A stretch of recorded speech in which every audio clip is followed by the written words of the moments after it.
o'clock, Oh, okay. and the agenda says 9. So we're going to start. Now you're webcasting us, is that correct? Thank you very much, because I know that one of the members of this committee was deeply disappointed that she wouldn't be able to make it today, and so she has assured me that in spite of not being here, that she would be monitoring our proceedings here. So I just want to say hello, Debbie Veal, and we look forward to your input at later meetings. So with that, the meeting is open to the public and accessible to the physically disabled. And we have numbers and addresses that people can contact us for special accommodations. Discussion and action may be taken on any item on the agenda. Time and order of the agenda items are subject to change at the discretion of the committee chair.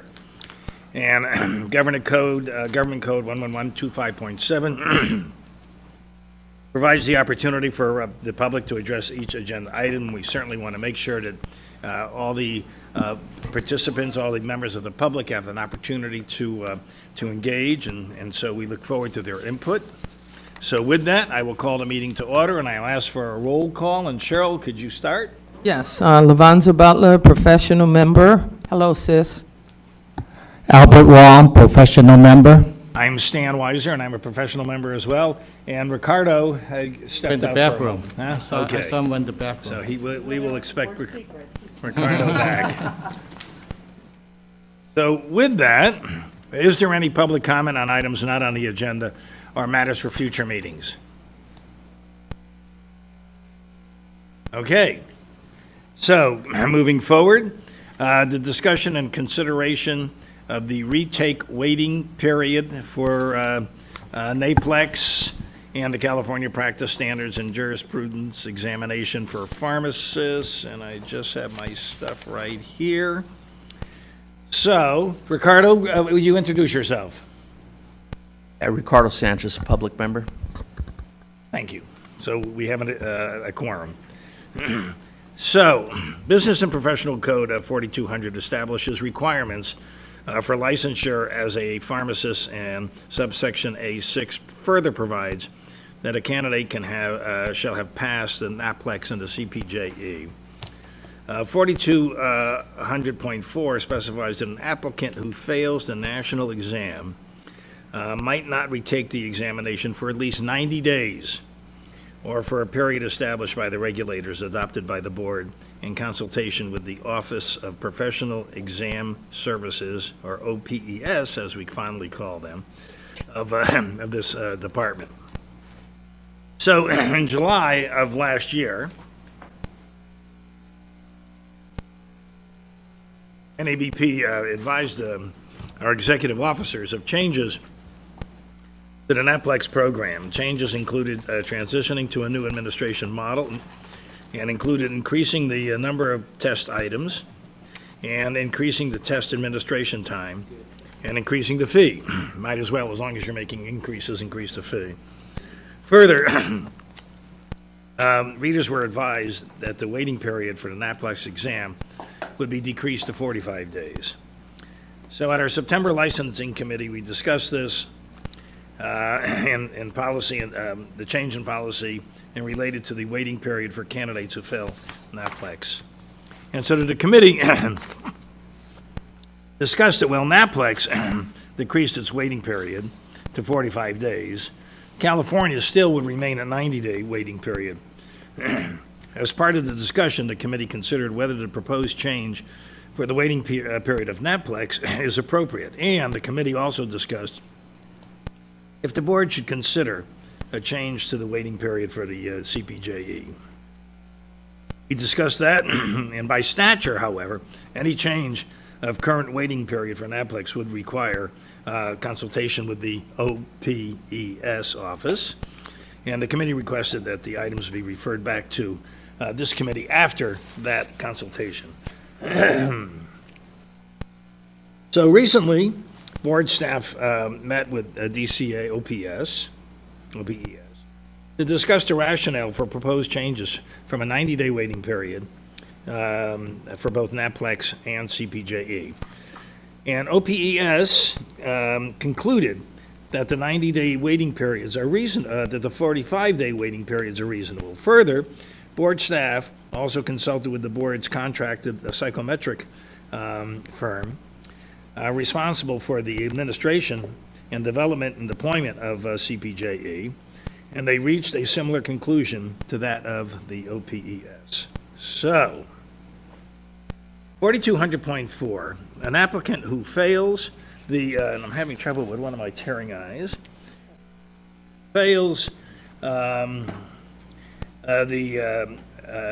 North American Pharmacist Licensure Exam and the California Practice Standards Jurisprudence Exam for pharmacists, may not retake the exam for at least 90 days, or for a period established by regulatory regulations adopted by the board in consultation with the office, or OPES. So, that would be a motion asking for a 45-day, changing it to 45 days. So the motion would be that that we give staff the opportunity to take period rather than the 90-day. So you need the motion for, to go from 90 days to 45 days, right? Or recommend to the board. Schedule from, and that would take us statutory. Okay, I'll make that motion that we take it to the board as a recommendation from, go to 45 days from 90 days.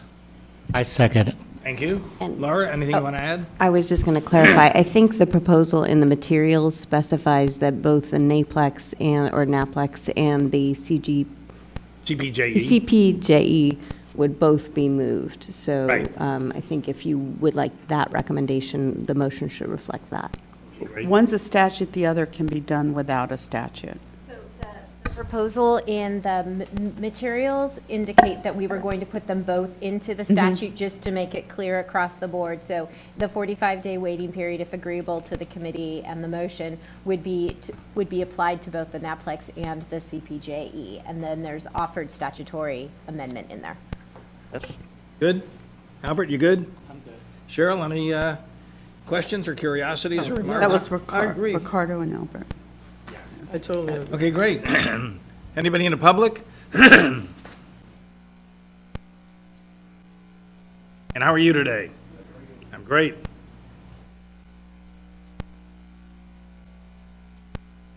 Good morning, committee members. Danny Martinez with the California Pharmacists Association. We support this proposed change into statute. The only clarification is it the committee's and board's wish to seek a change this year or seek a bill for next year? Well, the board doesn't take action till next week, which makes it very late in the process. We may scout around and see if there'd be objections. We think it would be a consent item that no one would object to this. Wonderful, thank you. So if we can do it this year, we would. Thanks. Okay, thank you. Hi.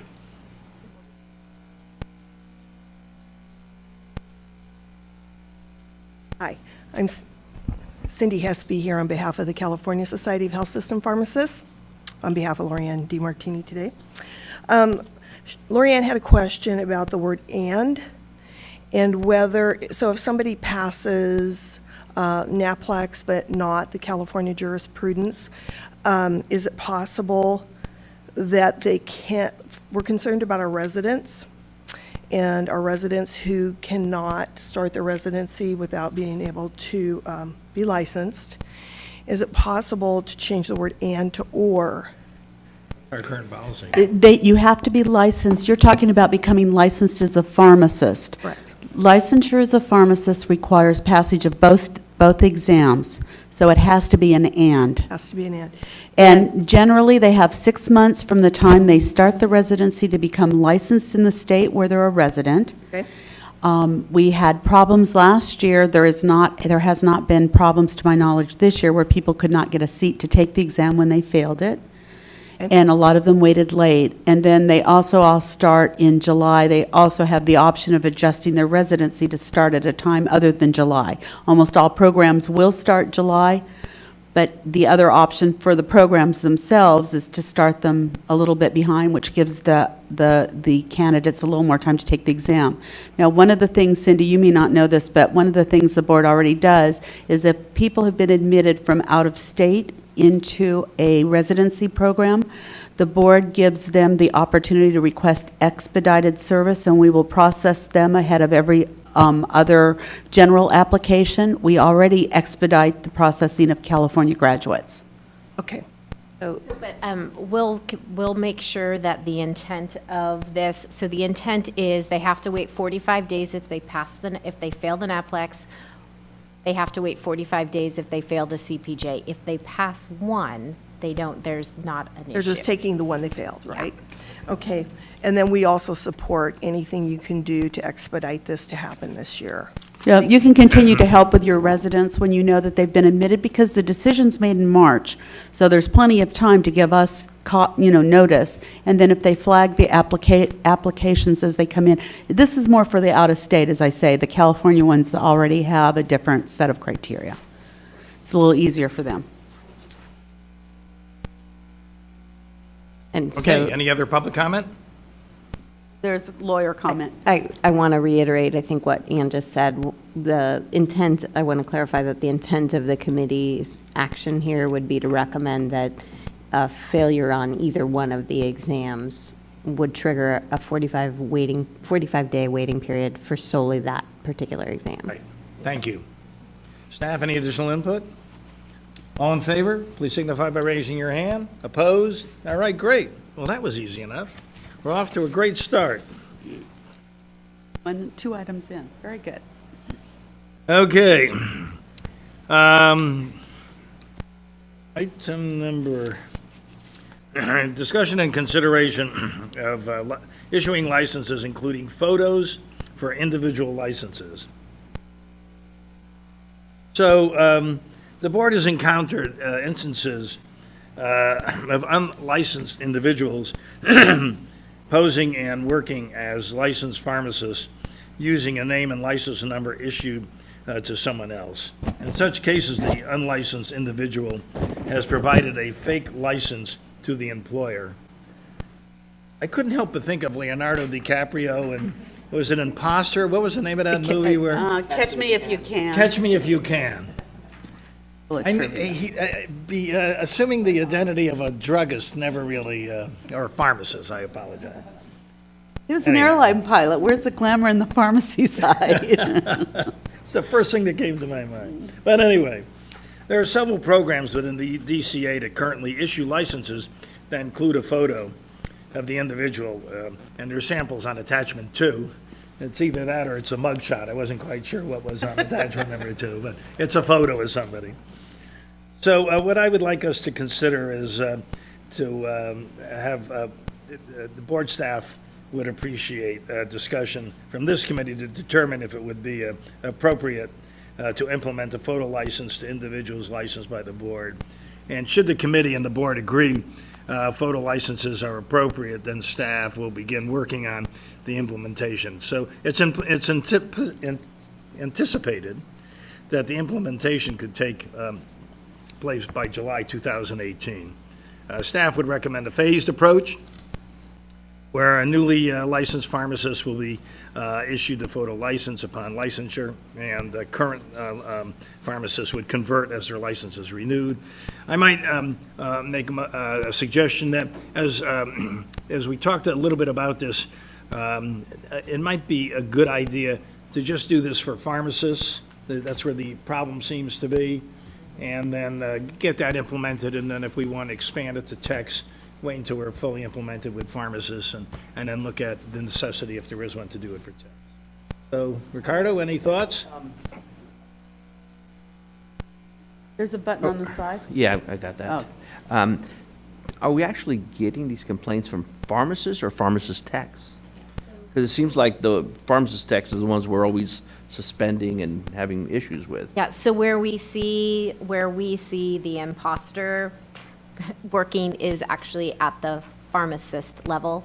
Sometimes it's someone that in one case, it was a technician whose license had been revoked that then was using the identity of a pharmacist to work. So we see it more at the pharmacist level.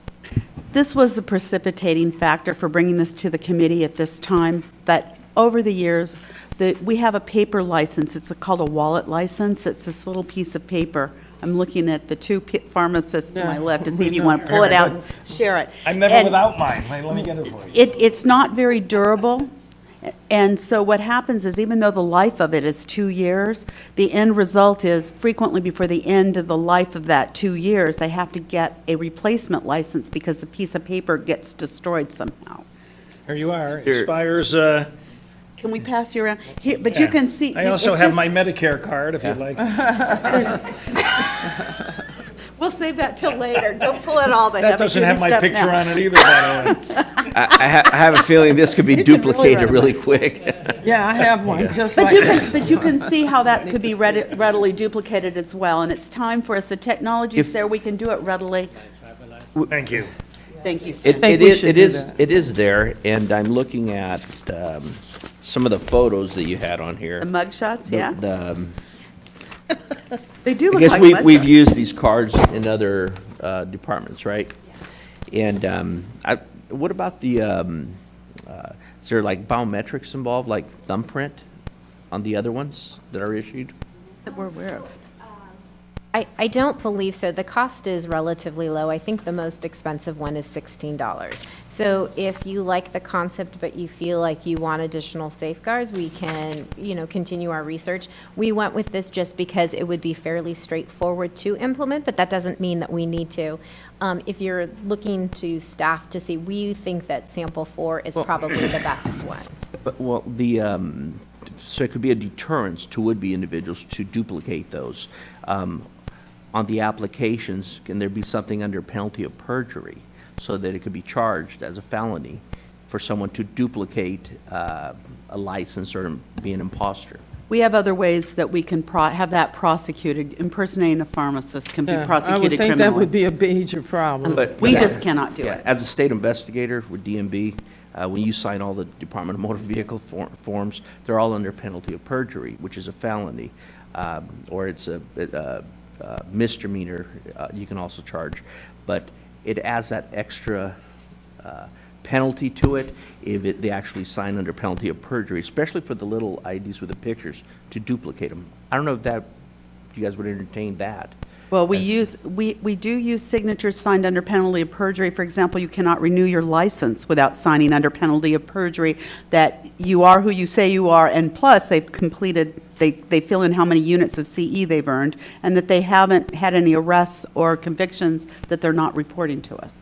So if we were to go to this ID with a photo and maybe some sort of thumbprint, just to compare, A look. right? Can that be, can we add that to the form before it's issued to an individual? And it could say under there, under penalty of perjury, you are this person or whatever. If they do it at the test site, which is how we propose to do this, so that at the time you examine, you kind of set up the card, the picture, and the whole bit. It all comes together as one big package, okay. Yeah, and we're already making them authenticate who they are at the time they walk in. There's an ID check and, yeah. Okay. But, and I think if I understand correctly, it's not the we're not having problems at the application stage or at the testing stage. I think it's once the person is already licensed. So it would be unbeknownst to the pharmacist that somebody had stolen their ID. Is that, that's what I understood, is that correct? So The precipitating the person case again. signing isn't the problem, it's the person who snuck the copy and unlawfully made, it's the a nefarious other person who And- got a hold of the license and made the copy. I don't think it's the pharmacist, So the we're- licensed human being who's handing out their card and saying, sure, go make a copy. So currently, we can charge somebody for making it, impersonating, obviously, a pharmacist. Under the circumstances that I have heard, I believe that is the case, that those people would be subject to The many current variety of precipitating penalties. incident is being dealt with the legal system, not with us. I mean, we don't have a registration for the individual, but the police are handling the matter. So, I'm just trying to see how we can make it easier for an investigator to follow up on that and actually prosecute an individual who impersonates a pharmacist. Putting, like we said, biometrics, you go to DMV, you get a photo driver's license, yep, it's not you, and it's another little attachment that you take to court to file against the individual. So that's what I was looking at. To put your case together, to go after someone who's impersonating a pharmacist. I think it's something really big. I mean, when you're going out and issuing prescriptions to the public, it could endanger the public, and adding a little safeguard to it. That's why it's a criminal matter, and in the case that we have in front of us, we've got the police involved, and the person's been arrested and spent some time in jail already. I'd like to make a comment. I really think it is appropriate for us to implement the photo license. I think that, the fact that it could be done by July 2018, I think that's a good thing. So I suggest that that's the direction we should go in. You want to do that in I the I would like to make a recommendation. Motion? Motion. I think it's a good idea, too. I mean, to go forward. I'm just trying to put some teeth into it. Got it. That's all. But my understanding, based on what you guys are saying, though, is that's being taken care of in another manner, right? We've been fingerprinting at the exam site for years. I mean, probably, 20 years, Right. at least. So right now, what's important right now is just so that we can make sure that we can identify with the license or ID at the site that, yes, this is Cheryl Lavanza Butler and not someone else. So I would recommend that that it's appropriate to implement the photo licenses for pharmacists. For pharmacists. And Ricardo? Yeah, I'm fine with that. I just was trying to put a little teeth into it to make it a little bit more. Your input is always appreciated. And it's just the extra, and it's just the extra little something. And I guess I'm looking at it from identity theft, since I've dealt with identity theft, people getting false driver's licenses under other people's names, and so forth. I've been doing it for, 28 years. So I'm trying to, I guess, implement some of that, or give you some suggestions where we could follow up on other methods that have been working. So we'll continue to do this. Impersonation of a pharmacist is a very serious thing. We have a lot of protections built around it. I feel very confident that we've already protected in this area, but we'll take another look to see if there's another layer we can do. But this is not just a casual thing. This is a very big deal to us, to authenticate the individual is who he or she is, says they are at the time they show up. First of all, to take the exam, and then on the renewal. So we have various safeguards already in place, but we'll look to see if there's something more we can do. Yeah, just protecting the profession itself, and stop these would-be individuals from duplicating these. And I think Bert, did you want to add something? Yeah, I'm just about to have to renew my my passport, so they go require a couple new photo. So we go. I mean, people do change. I mean, I know my driver license and my picture now don't look the same. So we go. I think we should require when they renew the license, maybe send a couple new current photo with it. So I think if you put that in a motion, Yeah, so you I will second it. This will be to recommend to the board next Right. week to Yeah. talk about. Okay. So what did you say, your current photo? Periodically Just- retake the yeah. photo. So Okay, it's- that's a good idea, Albert. Yeah. Well, just like passport, they require you a new I photo. mean, if you can imagine, I got licensed in 1963. I actually had dark hair. But here's the thing, we're gonna start we're getting ready to, we won't be starting this That's to a very good July, idea. correct? We won't start this to July, so you will be getting current photos, correct? Of the people that just take the exam, yeah, and then Okay. how And then when we group in the renew existing- it, we're gonna be taking current photos because we've never had to do it Well, before. that's a slightly different process, and we're gonna have to build that out. We're right Okay. now catching the low-hanging fruit, which is get them at the time. Speak. Okay, cool. So No we have a microphone motion. sign? We have a second. We've got a discussion. Anybody from the public like to add anything to Chime this in? interesting discussion? Now, they're not paying you per remark, are they? Excuse, And Hester, Chairman, Laura's got a comment. Chairman, can we clarify the motion? Because I think I heard Mr. Wong say that his motion was to also add to the motion that there would be retaking of the photo. So the motion, I think, was, and Ms. Butler's motion was to support that we proceed with photo licenses, and then, did I hear Mr. Wong, or was there a different I don't want to second that I minimize missed? anything that Albert thinks, but what is the best practical way to deal with this, please? So from the staff perspective, from an implementation standpoint, giving us the policy direction and then letting us report back at the next meeting. The first step is, do you agree with moving forward with this? If you have a preference on the samples, or if you want us to go back out, but then allow us to develop some kind of an implementation strategy. We talked about that we think it needs to be a phased-in approach, but if you agree in concept, we'll put something together that's a little more formal for you to review. So policy direction at this point would be really great, and then if, we've heard the renewal piece, we'll build that in, and then we can bring it back to you guys. Cool, so is it okay if we leave it the way?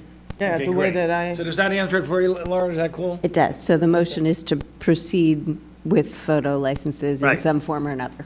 Thanks, Albert. Yes, sir. Just want to mention, CPHA generally supports that concept. I think the only question we would have is, our fees just went up recently, and would this new photo ID be part of that same construct of fees, or would this have an additional fee attached to it? I don't know if we're even there. Yeah, so I can't say for certain because it'll depend on the implementation strategy, so that will be something that will be vetted moving forward. I believe that the cost on the samples that are here range I think it was from like $5 to like $16. Okay. All right, thank you very much. Thank you. Anybody else from the public?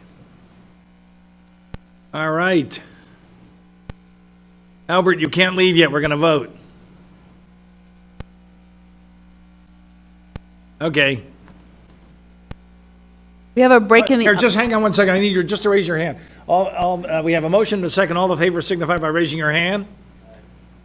All Off right. camera, very clever. Thank you very much, Albert.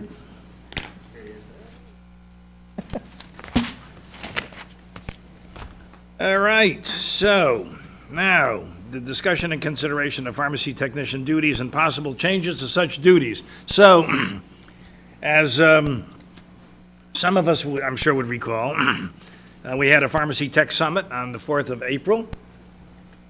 I'm going to try and highlight some of the things that we discussed at the Pharmacy Tech Summit, just to refresh our minds. So the currently acceptable qualifications, completion of the tech training program, certification from specified programs such as PTCB or EXCP, associate degree in pharmacy technology, and pending, we have some pending stuff, and pending number one, I had it here, is 1793.6, the training course. Course is specified by the board. And what we have added to that, and I'm glad that Albert is back because he was very instrumental in this. We added, in addition to the content of the coursework specified in subdivision C1, the course of training must also satisfy the following. A, prior to admission to the course of training, an administrator or instructor must conduct a criminal background check and counsel the applicants to the program about the negative impact to securing a license if the background check reveals criminal history. B, administer at least one drug screening to evaluate the use of illicit drugs or use of drugs without a prescription. The results of any screen shall be considered as part of the evaluation criteria to determine acceptance into the course of training and appropriateness for the continuation in the course of training. An administrator or an instructor shall counsel students about the negative impact of a possible drug screen or eligibility on eligibility for a license, and requires students to be at least 18 years of age prior to the beginning of the instruction, and require a final exam that demonstrates the student's understanding, ability to perform and apply each subject area identified in subsection 1. So that is new ledge that is pending. Regulation, rather. So we, so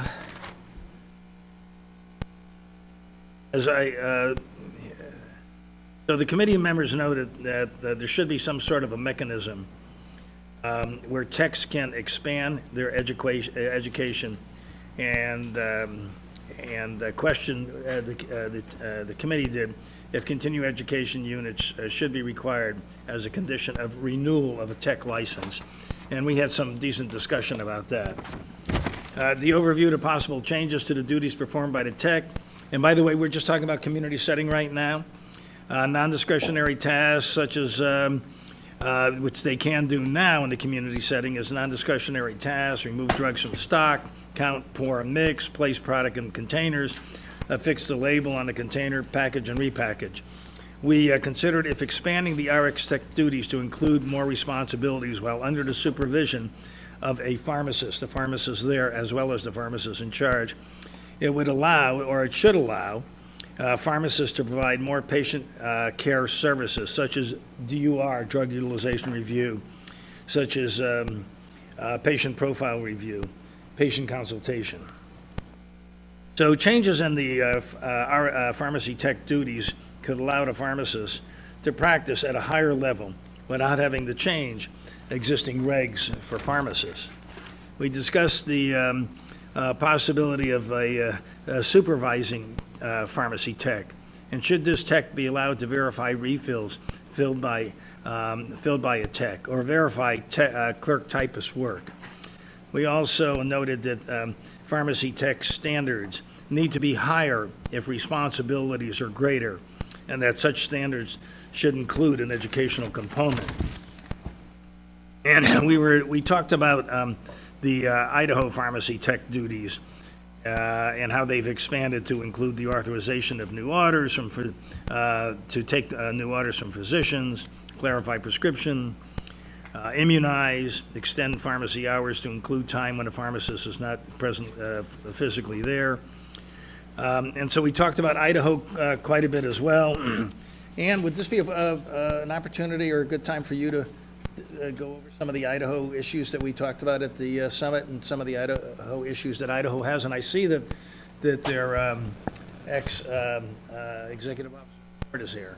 So one of the things that the committee asked for was a comparison by state of some of the things. So as part of attachment 3, there is a little grid, and it's very high level, but then to supplement it, there's also information from the NABP survey of pharmacy law. So what this chart shows are what some of the duties are authorized by various states, and we picked neighboring states, some larger states, and then we picked some that had similar functions to Idaho, because it seemed like there was a lot of discussion there. So if you look at this, it tells you whether or not the state allows for the tech check tech, and if so, which environments, whether it's the community, hospital, both, whether or not in those states a technician has the ability to transfer prescriptions and or accept new, and then again the parens is talking about whether or not it's one setting or both.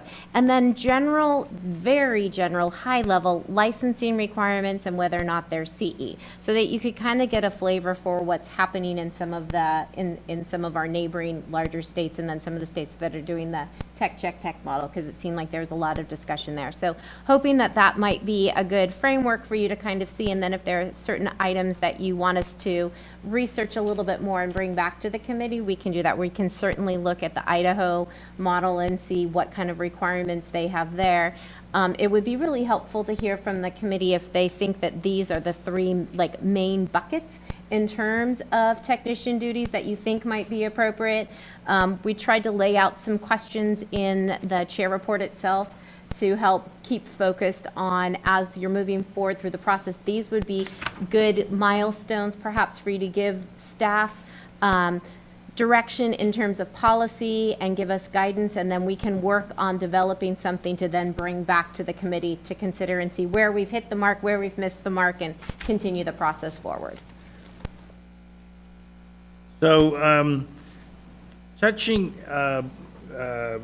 base on what Ann just mentioned with regards to what we might consider, and I don't want to jump ahead too much, but as I look at during this meeting, we may consider the changes to the duties a pharmacy technician performs and implementation strategies.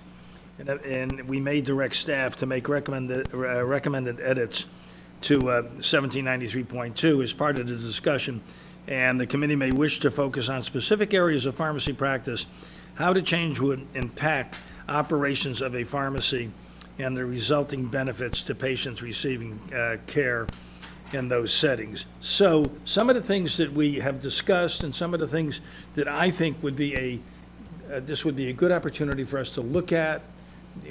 We can make a motion to have the board consider it, or we can discuss it and even come back and discuss it some more. But, for example, we ought to consider allowing tech in the community setting. So you have a pharmacist and you have 2 techs. So the pharmacist isn't necessarily doing the relations required with a prescription, and you have 1 check doing something that a pharmacist would normally do now, and a second tech reviewing what that tech had done. So you have, you have a part of the process of filling a prescription being done by a tech, which may normally, but you have the check being done by another tech rather.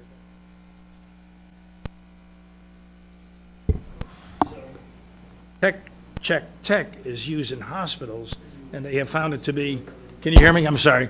Tech is used in a hospital setting, although we're just talking about community, but as a comparison, it's used in a hospital setting, and it's used effectively and safely in a hospital setting. Okay? My question, so you're saying that as a result, that you feel that it should be something allowed to happen in the community setting, but my question is, but the pharmacist is still responsible. That's my question. That's my question. And that's the problem I have with it. I have- And even when you pull out the 13 states that was pulled out to make that comparison of tech, I noticed that is there a reason why those 13 states was looked at versus any other states? And I see that eight of the 13 actually have it and 4 does not. And even transferring prescriptions, 5 is yes and 8 is no. I'm just wondering, is there a reason why those 13 states was looked at? So I picked neighboring states, like in terms of comparison, I tried to pick neighboring states as one benchmark, and then I chose states that are generally larger, which is why New York, Florida, Texas are on there. And then because the committee had heard a lot about Idaho, I added Idaho on, and then 2 others. So, but that's why I also gave the survey of pharmacy law, because that shows all of the states as well. So it was just meant as a compilation of some, but I also provided the whole thing so that I'm not trying to target anything specific. I was just trying to give some context. But here, let me just, so in regards to considering allowing a tech in the community setting, the following questions may need to be considered. Would this be limited based on the type of prescription, such as a refill versus a new, back to tech, controlled substances versus non-controlled, compound medications? Secondly, should the supervising technician require special licensure similar to that as an advanced practice pharmacist? Third, should a pharmacist also be responsible for the functions provided by the supervising tech or just a PIC? And that gets back to, and we'll touch on all of these, but that gets exactly to what your curiosity was in yours, Cheryl. If the supervising technician is performing the final check, what impact does that have on the current ratios? And not that we're wanting to back into ratios, but as we work on the duties of technicians, whether we get into specific ratios or not into specific ratios, the duties of technicians are going to dictate a lot of what's going to happen behind the counter with regards to the volume of people back there. And then how would- Yes, Dan? Here, let me just finish. How would this ultimately benefit the patient? That's the big deal. That's what we're here for. And should the pharmacist be required to have patient contact on the transactions? Another big issue, because it affects, this question deals with the flow.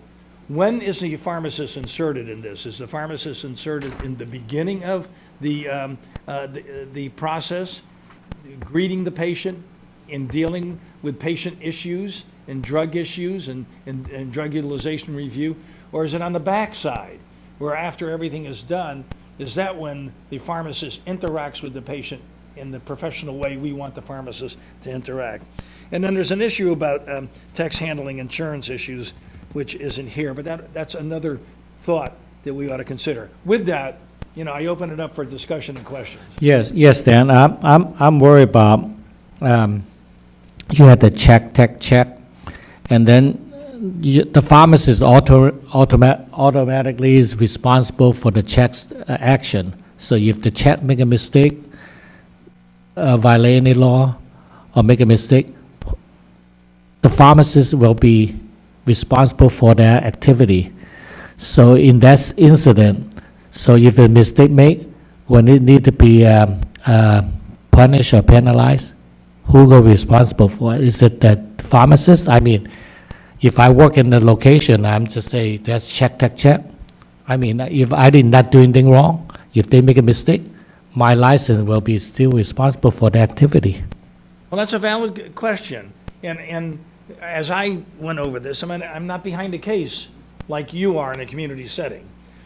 But if I were behind a case in a community setting, and if we had two pharmacists, one was the PIC who wasn't there, one was me who was there, and I have 3 techs working, or 4 techs working, and one of them is checking the other one's work, somewhere along the line, the pharmacist, either at the patient level, and this comes down the road, and he's doing a consultation or a drug utilization review, and something isn't right. I mean, somewhere along the line, we as a consumer protection agency, I think, have to rely on the pharmacists for oversight and supervision, even though it's tech. I mean, somewhere along the line, in my mind, there's got to be supervision and oversight before something is swallowed by the patient.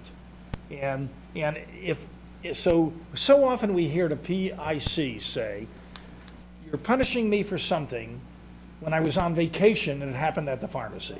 I get it. I also get that we need somebody to hold responsible. But what's important to me is when I'm working behind the counter, whoever else is back there with me, I ought to be responsible for them.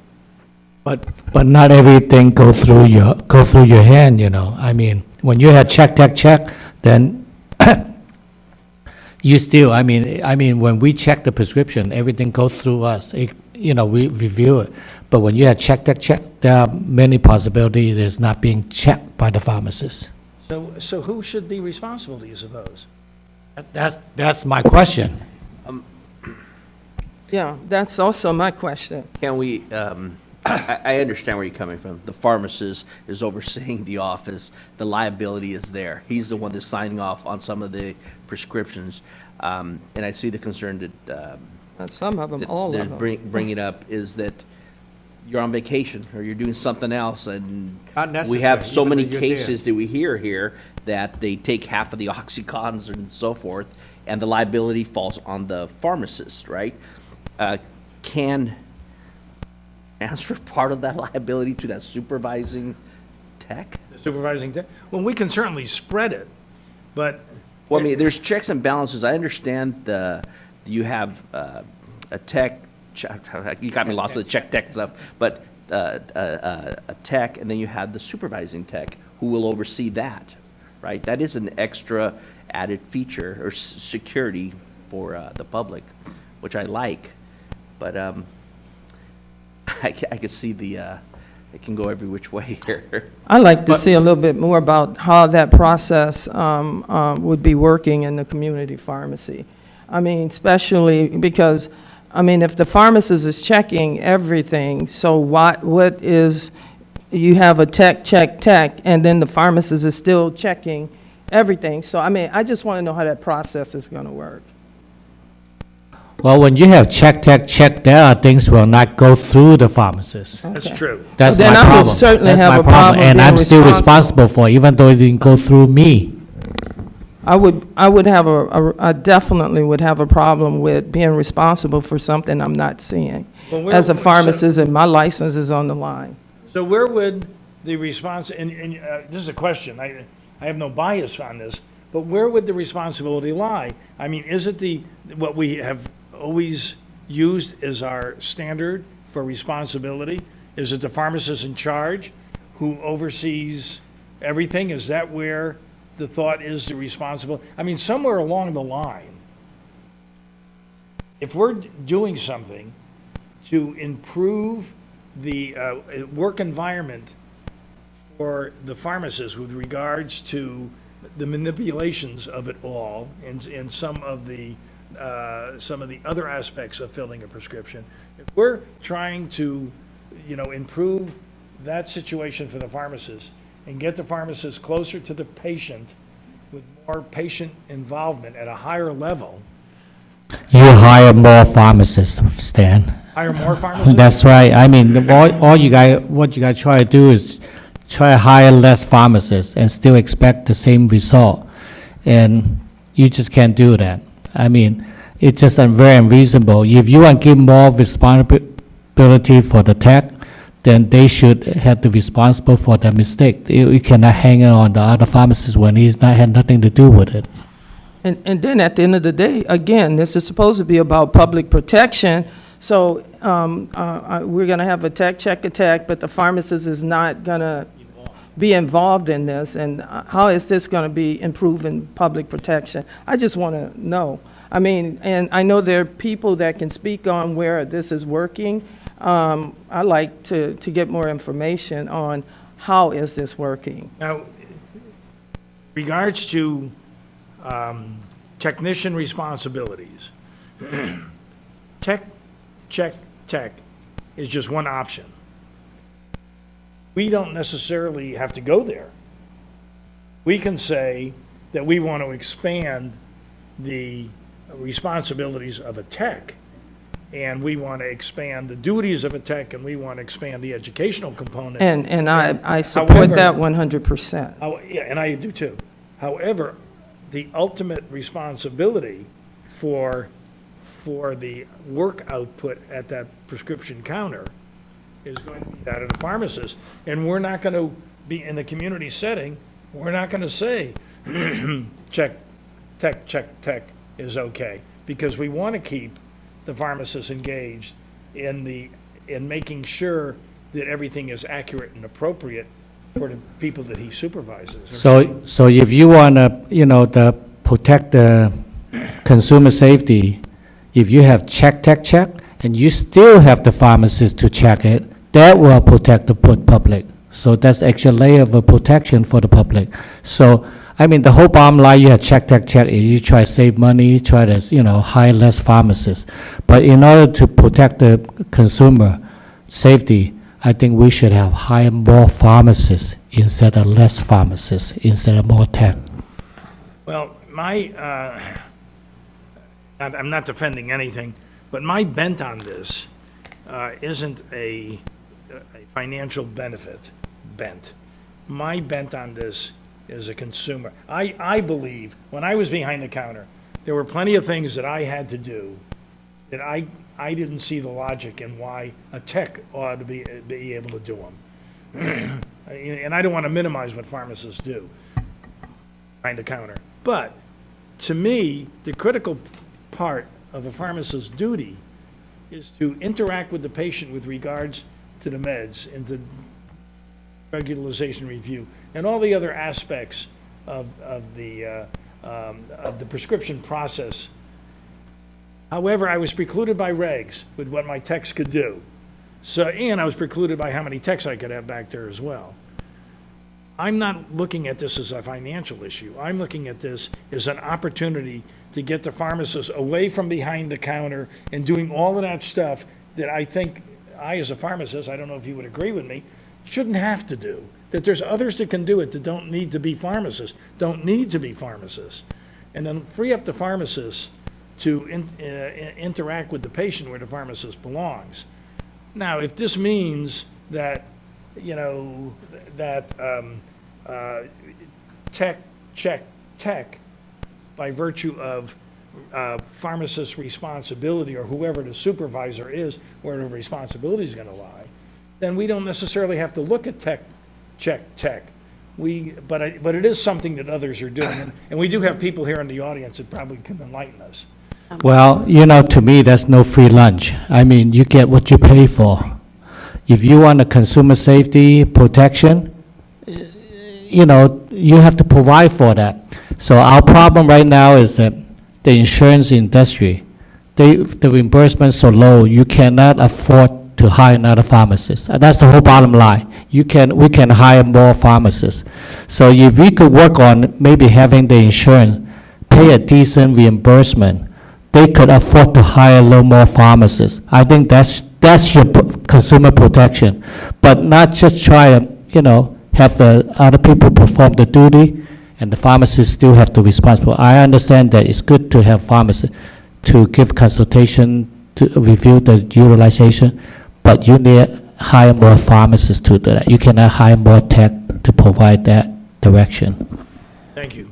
So I'm just going to offer sort of big, higher level policy because I can't speak to the individual cases. But to the extent that the committee recommends, and if the board ever did change sort of and expand the level of functions of a technician or create a new level of a technician. So I see that the materials contain something in the context of tech check tech, which would be a supervising tech. But if it was sort of that advanced or a specialist tech, if you will, to the extent that you increase that individual's scope, or you create a scope for them, then that person becomes more responsible. It doesn't take away the responsibility from the pharmacist, but it definitely would, as you develop and create more duties of that individual, that sort of, I'm going to carefully call it, an interim level or a mid-level practitioner, then they would shift. The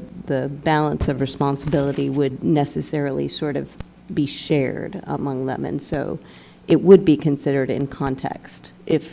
But think of it as sort of globally if you're changing the entire scheme. Right now, you have somebody who's very limited in scope in the tech. So I think you're looking at the big picture as you grow, sort of if you did grow the technician or the person who is subordinate to or supportive of the pharmacist, then that person would share I don't more believe in responsibility. shared responsibility. I think if you want to give the authority for the check, I think the tech should be responsible their own, duty and responsibility. But if the check and then they make a mistake and then the pharmacist to be responsible for it, I don't agree with that. So if you want to say that check is okay to free up more pharmacist time, then if the tech make the mistake, and the responsibility should be on the tech, it should not be on the pharmacist to have nothing to do with that prescription. Cheryl? I agree with what you're saying. I mean, I'm to some extent, because as a practicing pharmacist, there are a lot of things that I saw also that I was doing that I don't see why a tech could not be able to do those things. So I'm really good with techs doing more and having more responsibility. And I can see a supervising tech, a tech that is more, that has, that is more experience. And I do see in some stores where the stores are set up with lead techs that are kind of over the other techs and helping in the Lead techs? Yeah, Yeah. lead techs that kind of, operate that way. So I'm good with us allowing techs to do more, techs to have more education, to be able to, based on that summit, I heard a lot of things that techs are doing that I agree that they should be able and allowed to do. But I do also have that problem that Albert has, and the fact of a pharmacist being responsible when you're adding all of this in the pharmacy as far as adding all these techs that's doing all these different things that may fall under my responsibility of being able to observe that what they're doing is correct and that public protection stays there. But at the same time, you know, I do agree, I mean, because, you know, I really like the fact that, you know, we are focusing on patient consultation, and that's very important, and we do need to have the time to be able to do that, because, you know, we've done these surveys, and we found that a lot of pharmacists are saying that they don't have time for, you know, the times that we have been able to I mean, I know we did a survey that didn't include a lot of pharmacists, but it was still a vast majority of pharmacists say that they didn't do the consultation because of the time. So I definitely believe that we certainly need to do something about getting more help with techs. But I also want us to take, especially when you say to check tech, and yet I'm not seeing it, but yet I be responsible. I do have a problem with that. Yeah, staff input. So I think that, so we can approach this a couple of different ways, right? And so I think that, so I guess what I'm saying, I'm not hearing an aversion in concept to the check tech model. It's what are the safeguards that need to be put in place? And I think that Laura Friedman brought up, okay, so if there's a secondary license, a specialized license, like with an AP, like with the advanced practice pharmacist, right? So then you're increasing the level perhaps of education, you know, demonstration of KSAs, whatever that is, right? So that's maybe one safeguard. Another safeguard is perhaps, so then you've got the liability issue kind of addressed, because you have a secondary person with a more defined scope, for lack of a better word, that you're fleshing out that. So perhaps if you feel like check tech might be something that you're interested in, maybe allowing us to come up with what we think might be appropriate safeguards that might address some of the liability concerns that we're hearing, and as a way just to kind of move forward, you know, continue the discussion. But I'm just saying, we've heard what some of the concerns are, and there might be a way to mitigate some of those that is still going to, at the end of the day, be better for patients, because they're going to have the interaction with the pharmacist. I'm anxious for us to move forward. And I think we're going in the right direction. I think our trajectory is right on this. And that's why we're here. And what we're doing is what we should be doing. We want to look at this and vet it and make sure that, you know, that is the right thing for all concerned, and particularly the patient. But we cannot minimize the importance of what we do with regards to the IC or the pharmacist on duty. I don't want to by any means, you know, minimize our sensitivity towards Well, like I said, the check is one way of, you know, I think that's more like for economic, instead of safety for the public. So I think we should, besides looking at that direction, we should look at direction how to hire more pharmacists instead just hire more technician. So if we could find a way to have a little high reimbursement so they could afford to hire more pharmacists, that's another direction I'd like to see instead just try to work on the tech. I have, again, I'm a retired pharmacist, but I understand the importance of pharmacists, and I understand the importance of being a pharmacist, and I also understand the importance of the interaction between a pharmacist and a patient. But let's look at our current situation. I mean, that may be a valid point, but right now today in California, we're sitting with a ratio of 1-to-1.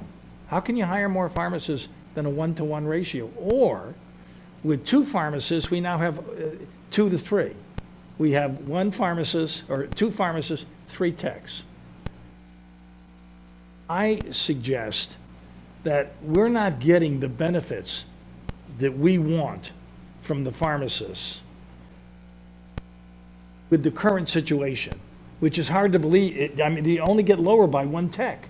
We can only say it's a one-to-one instead of a one-to-one and a one-to-two. So I just don't, I see the benefit in freeing up the pharmacists one way or another. But as it is today, adding more pharmacists, and again, I understand it, and pharmacists are trained, but how can you hire more pharmacists, given the ratio that we currently have? So anyway, if we have no more input or from staff, I'd like to open up to the public, but go right ahead. I was restraining myself. Don't restrain I've just been yourself. listening. That's extraordinary. I know it is. I promise I won't, I probably don't do it often enough. I think that one of the things, though, and I think that, Cheryl, you were kind of going in this direction, is that if you have specially trained techs that are set up to do, let's call it tech check tech or lead tech supervising the work of others, if you really enforce at the far end of that, the patient consultation part with the pharmacist, where the pharmacist works and directly speaks with the patient, you can pick up some of those med errors that we're seeing right now that no one is catching because no one is really doing that check. Right. And the end result is substandard or lesser care than what we want to provide to our patients. Earlier this week, I sent around news clippings that on the same day, we had the Washington Post, we had the New York Times, and we had the Chicago Tribune all talk about different areas of the medication errors that patients are getting, that the errors are increasing because we as regulators are not effectively able to deploy within a pharmacy the staff that are there to provide better protections for the public, that they get the right meds at the right time and the right dose.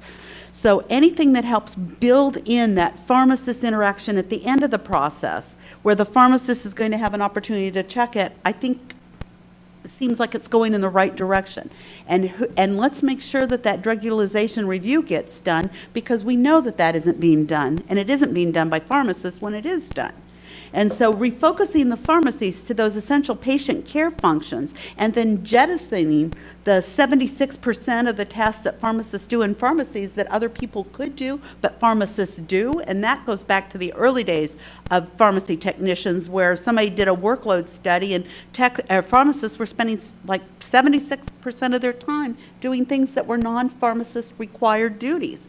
We'll redirect that work out to the techs, put the techs in a position to check, or the pharmacist in the position to check the work, and you hopefully will have a better medication delivery system to the patients. And for the pharmacist, they'll be able to talk to the patient and make sure the patient understands those medications that he or she's taking in a way that's not happening now, because they're not having that discussion.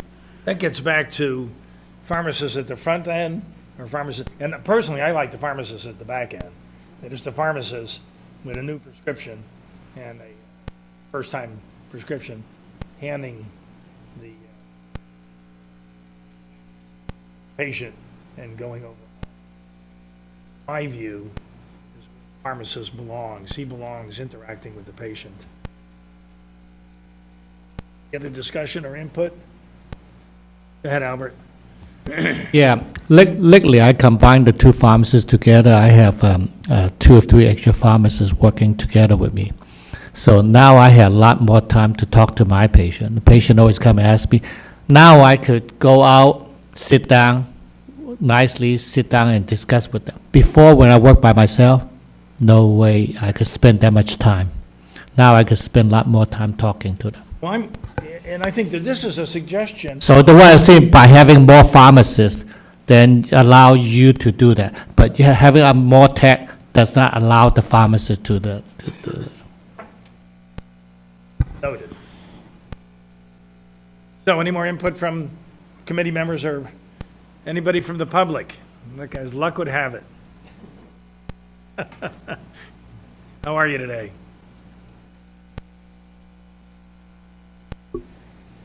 I'm great, thank you. For the record, Mark Johnston, I'm the ex-Idaho Executive Director, as Stan referred to me.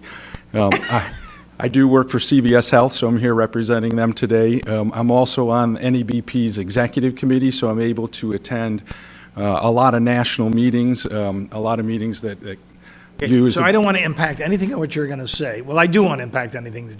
I want you to put on your executive officer of the Idaho State Board of Pharmacy's hat. Okay. And to leave the other hats elsewhere. Okay, that I will. Thank you. 3 points to make that I wrote down here. When techs check techs, they're simply checking, I'll dummy it down to pills in a bottle. Many of the errors that were reported in the newspapers and Jenny referred to are outside of that. Their DUR, their data entry, their interactions, et cetera. In the Iowa Tech Check Tech pilot program that went on for years, Drake University released a study recently, and they actually showed that the technicians were more accurate than the pharmacists in checking pills in a bottle, that simple task. I think we can hypothesize, because pharmacists are pulled in a lot of different directions and the techs can concentrate.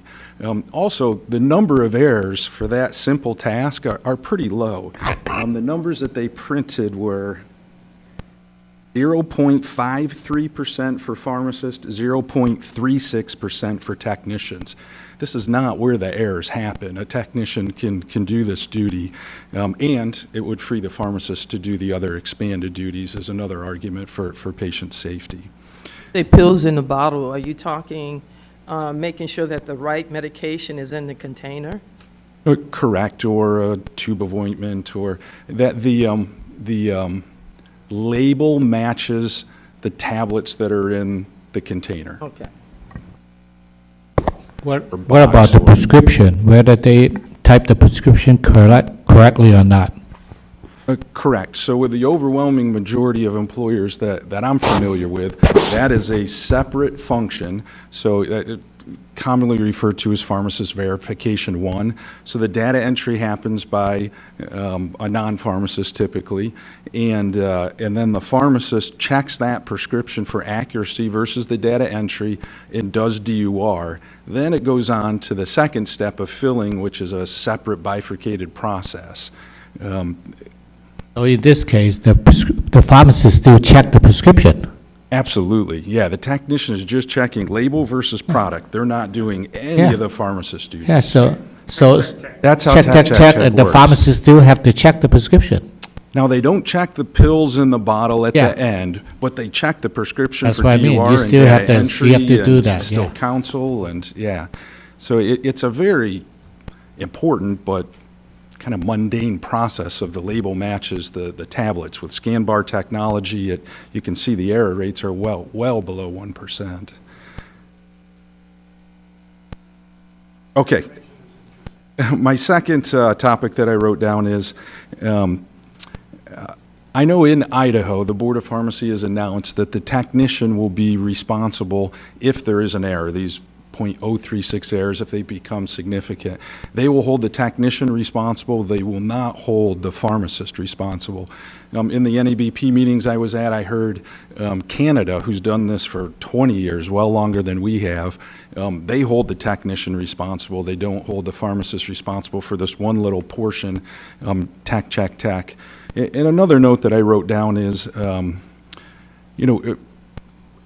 just because if you were to pass a rule that allowed this, doesn't mean that every technician has to do it. Doesn't mean that every pharmacist has to do it. This is an option that a pharmacist can choose in their pharmacy. They certainly can refuse to do it. Most of these programs require additional training.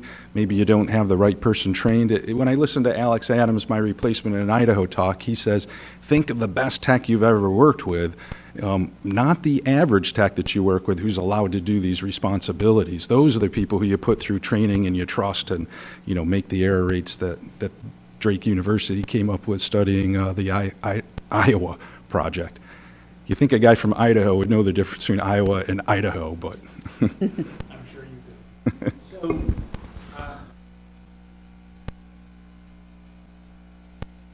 jump around too much. Aspect of Sorry.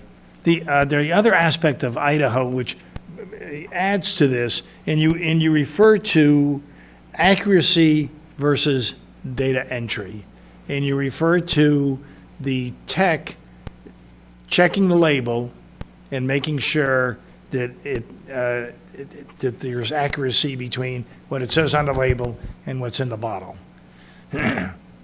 So when the prescription, when the data entry happens here in California, there's a clerk.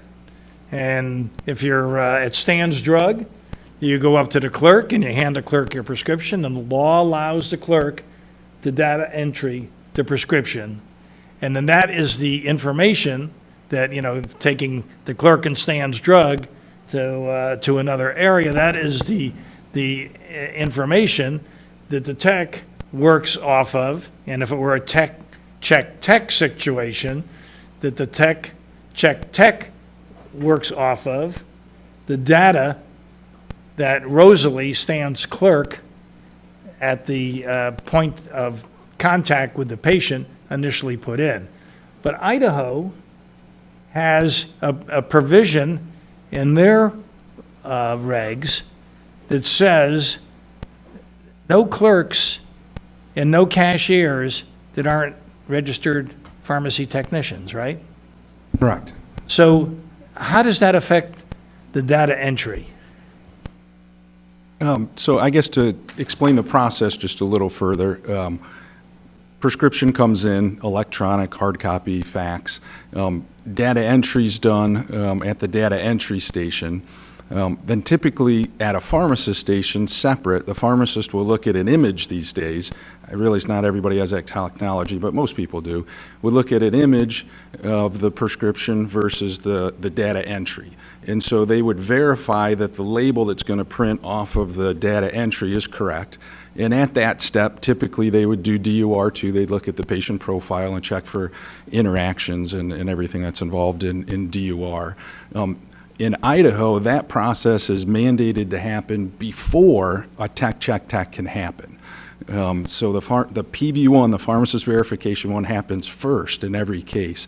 Then it goes to the tech, and there's no pharmacist final review, and the tech's held responsible for that portion of it. And then to Jenny's point, if it's a new prescription and there was something that was done erroneously somewhere, hopefully the pharmacist at the counseling station is the last check on that. So in Idaho, they do allow it for new prescriptions as long as the PV1's done first, not just refills. They do allow it for controlled substances. They do not allow it for compounding. So, but at the, is it PV or PU1? Pharmacist verification one. Okay, so PV1. So PV1 happens at the very, very beginning of the filling of a prescription.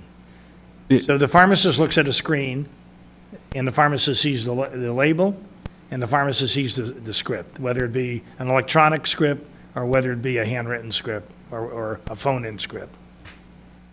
Correct. And then at the filling station, Idaho mandates scan bar technology, so the technician is, at a minimum, hearing beep beep that the label and the bottle matched each other.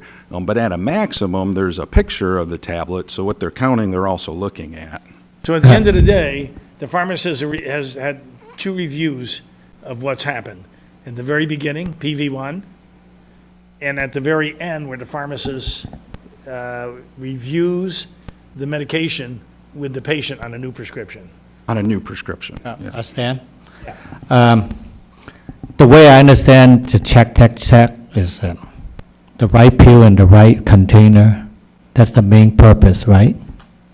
And then the pharmacist in your system still have to check the prescription, whether it's the right prescription for the right medicine to be picked out.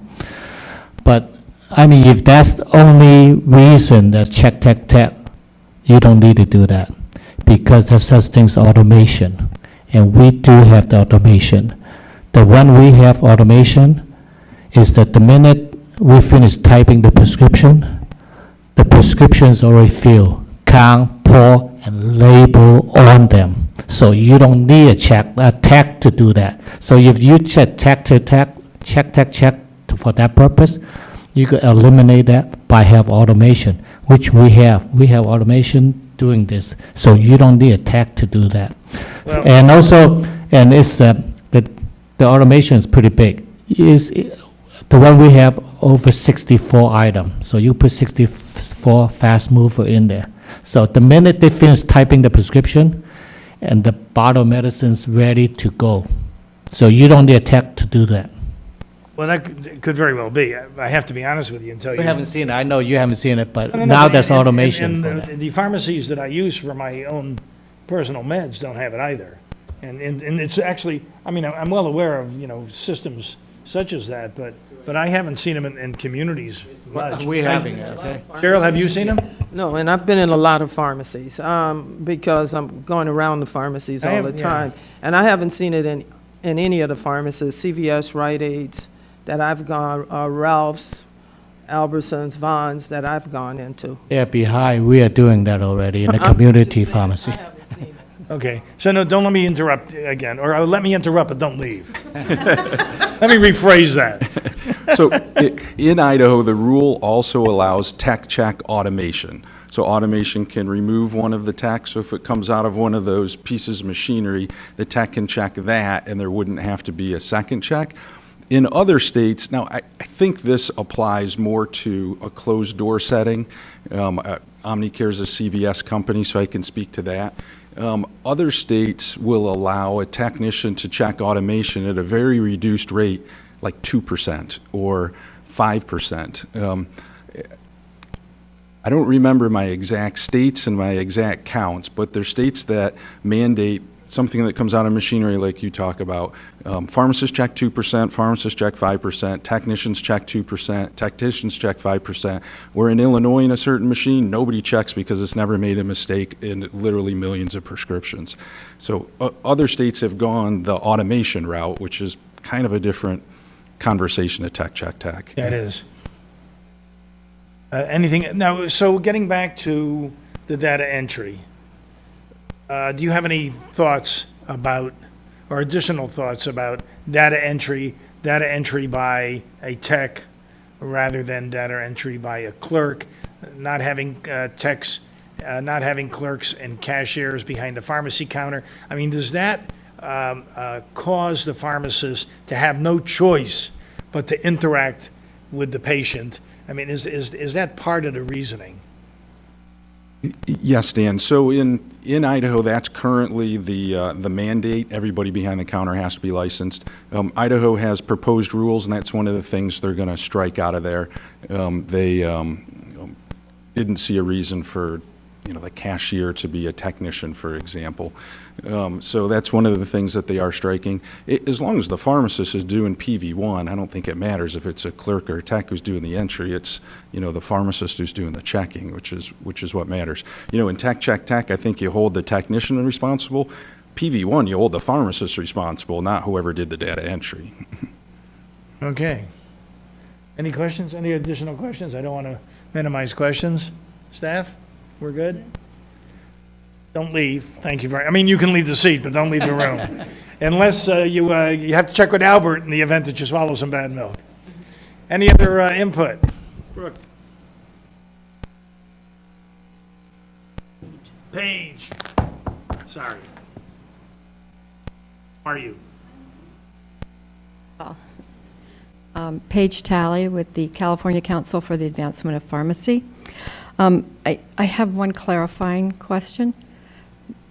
Stan, you keep mentioning community setting, and we talk about counters and, but there are Talk about what? counters, Right. countertops, and there are other settings for technicians, like long-term care. Oh, yeah. You're absolutely right. And there is long-term care, and there is compounding, and there is Oh, yeah. hospital. I mean, there's lots of other spots.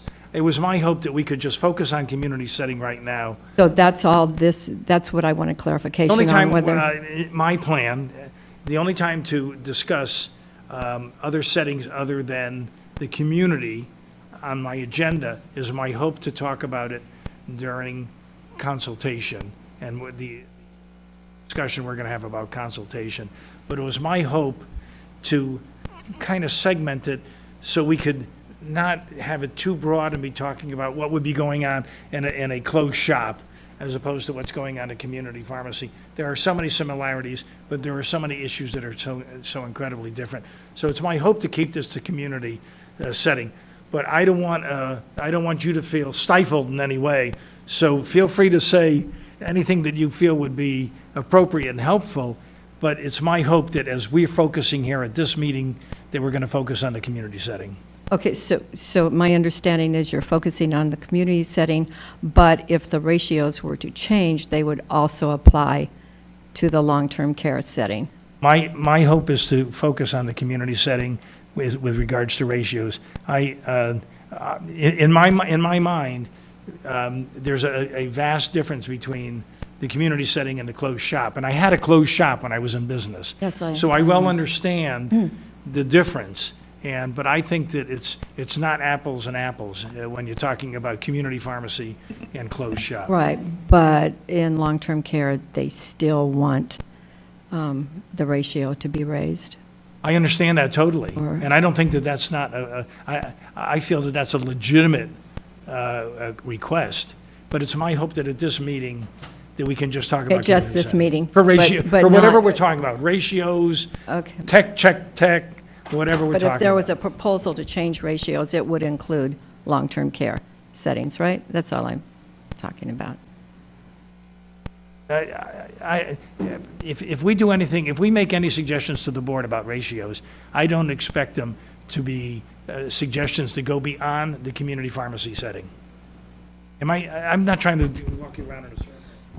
I don't expect to be talking about a closed shop. And why?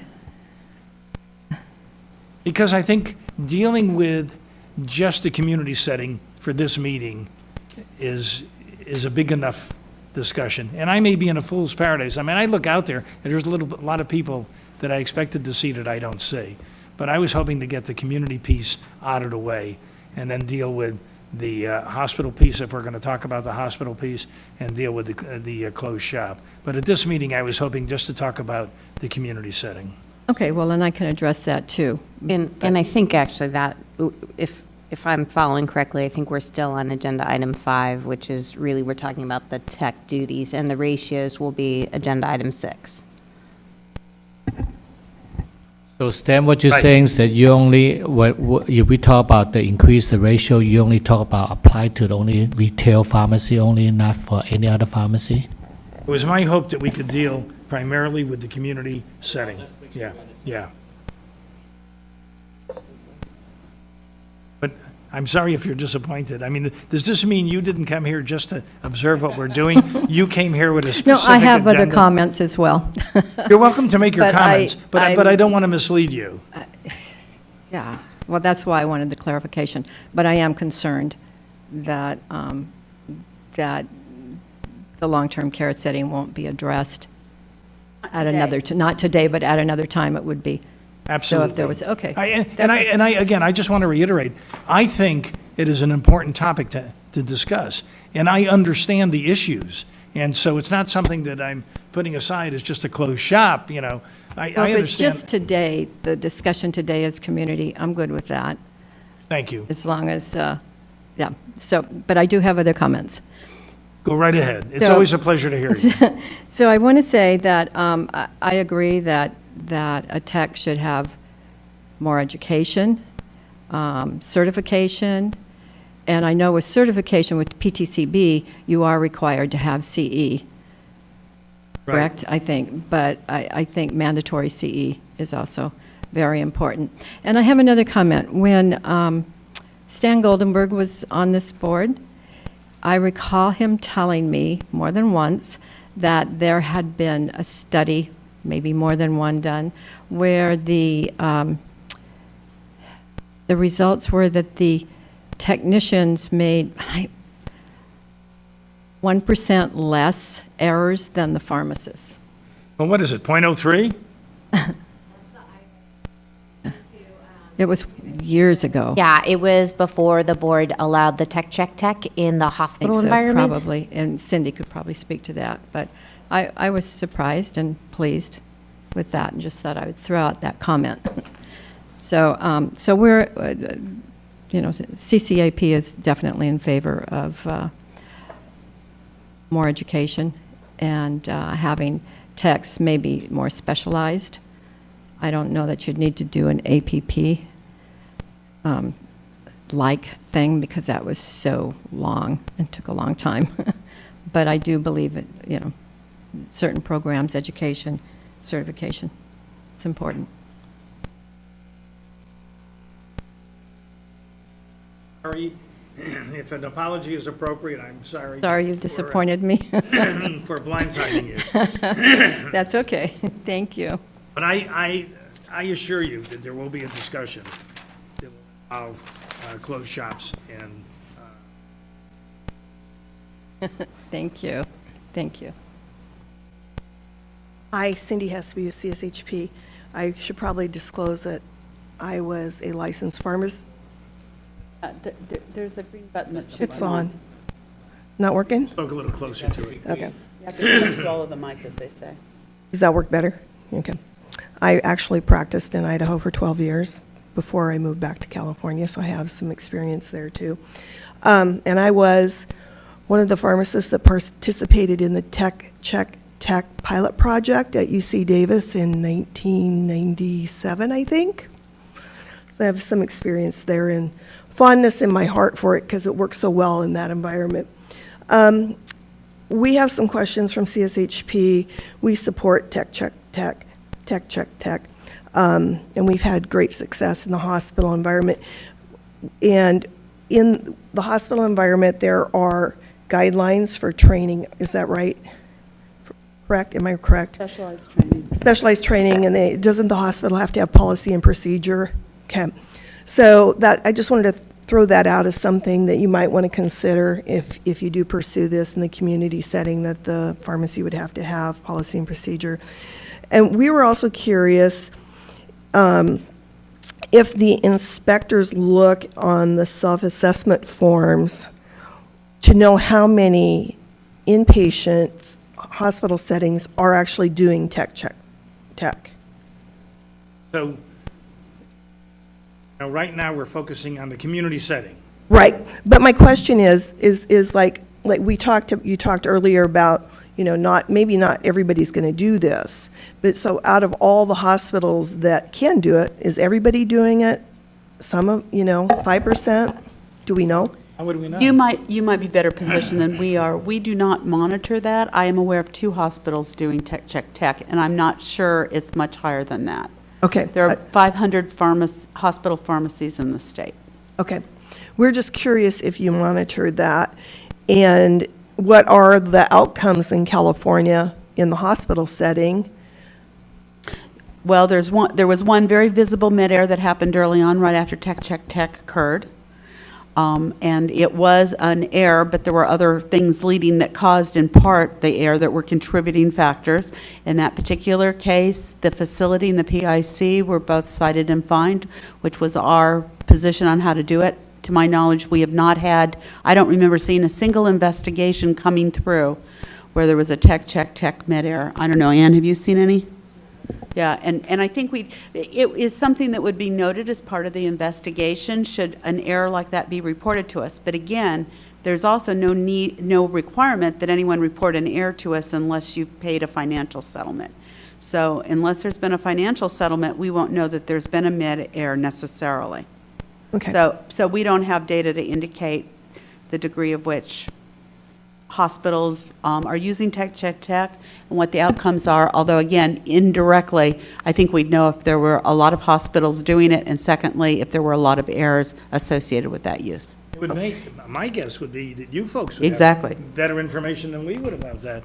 Isn't this your, We have not captured that information. but aren't these the people that you represent?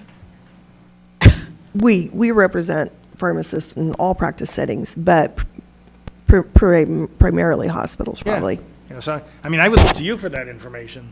Well, Yeah. but we don't we don't capture that in our membership information to use Tech, where it is on, we just thought maybe you were capturing that. No, we Okay. don't.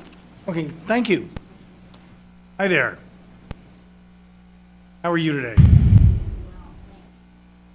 I'm Lindsay McDonald from the National Health Career Association, provider of the ACCEPT certification for farm techs. My question is really in regard to the training courses and some of the additions being made to those regulations. NHA works a lot with training programs in the state of California to help them implement certification practices. So just in terms of some additional context to be able to report back to them.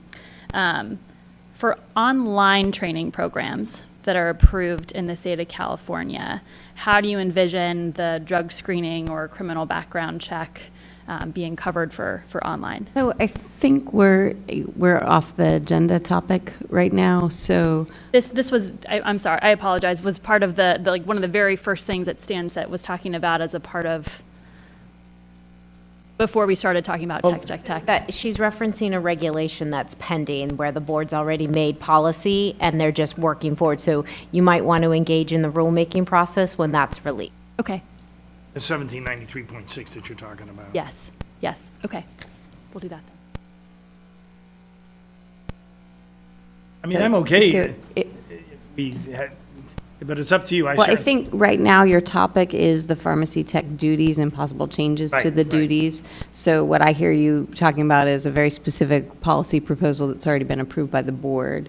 And I think to the extent that impacts the pharmacy tech duties, that's okay, but I didn't hear a direct correlation. So maybe you can. Do we have an answer that we can? Yeah. Oh, do you mind that? Yeah. Yeah. Absolutely. Okay. Yep, I don't want you to absolutely. feel like you're shut down. Right, No, yeah, that's sorry. okay. I wasn't sure of the appropriate time. It was mentioned as at the very beginning in this topic discussion. Just wanted to make sure Valid it question. wasn't missed. So, yeah. Okay. Yeah. We'll Touch talk bases after. with Ann and Thank you Jenny. so much. Thank you. Can we take a little break? Sure. Do we have one more? This might be our last public. Now, you're standing in between a break. So- A much I needed will break, be let me just, quick. take your So time. but if you have a lot to say. maybe No, we no, should- very, very little. Okay, great. Just Nasiba McCarran, Uh-oh, pharmacist. more trouble those showing up. What you doing? You want to take a break now? Let us get, I apologize. That's okay. Let us take, what the heck? Yeah, no problem, totally. Okay, and whoever's watching, let them take a break too, I say. Sounds good.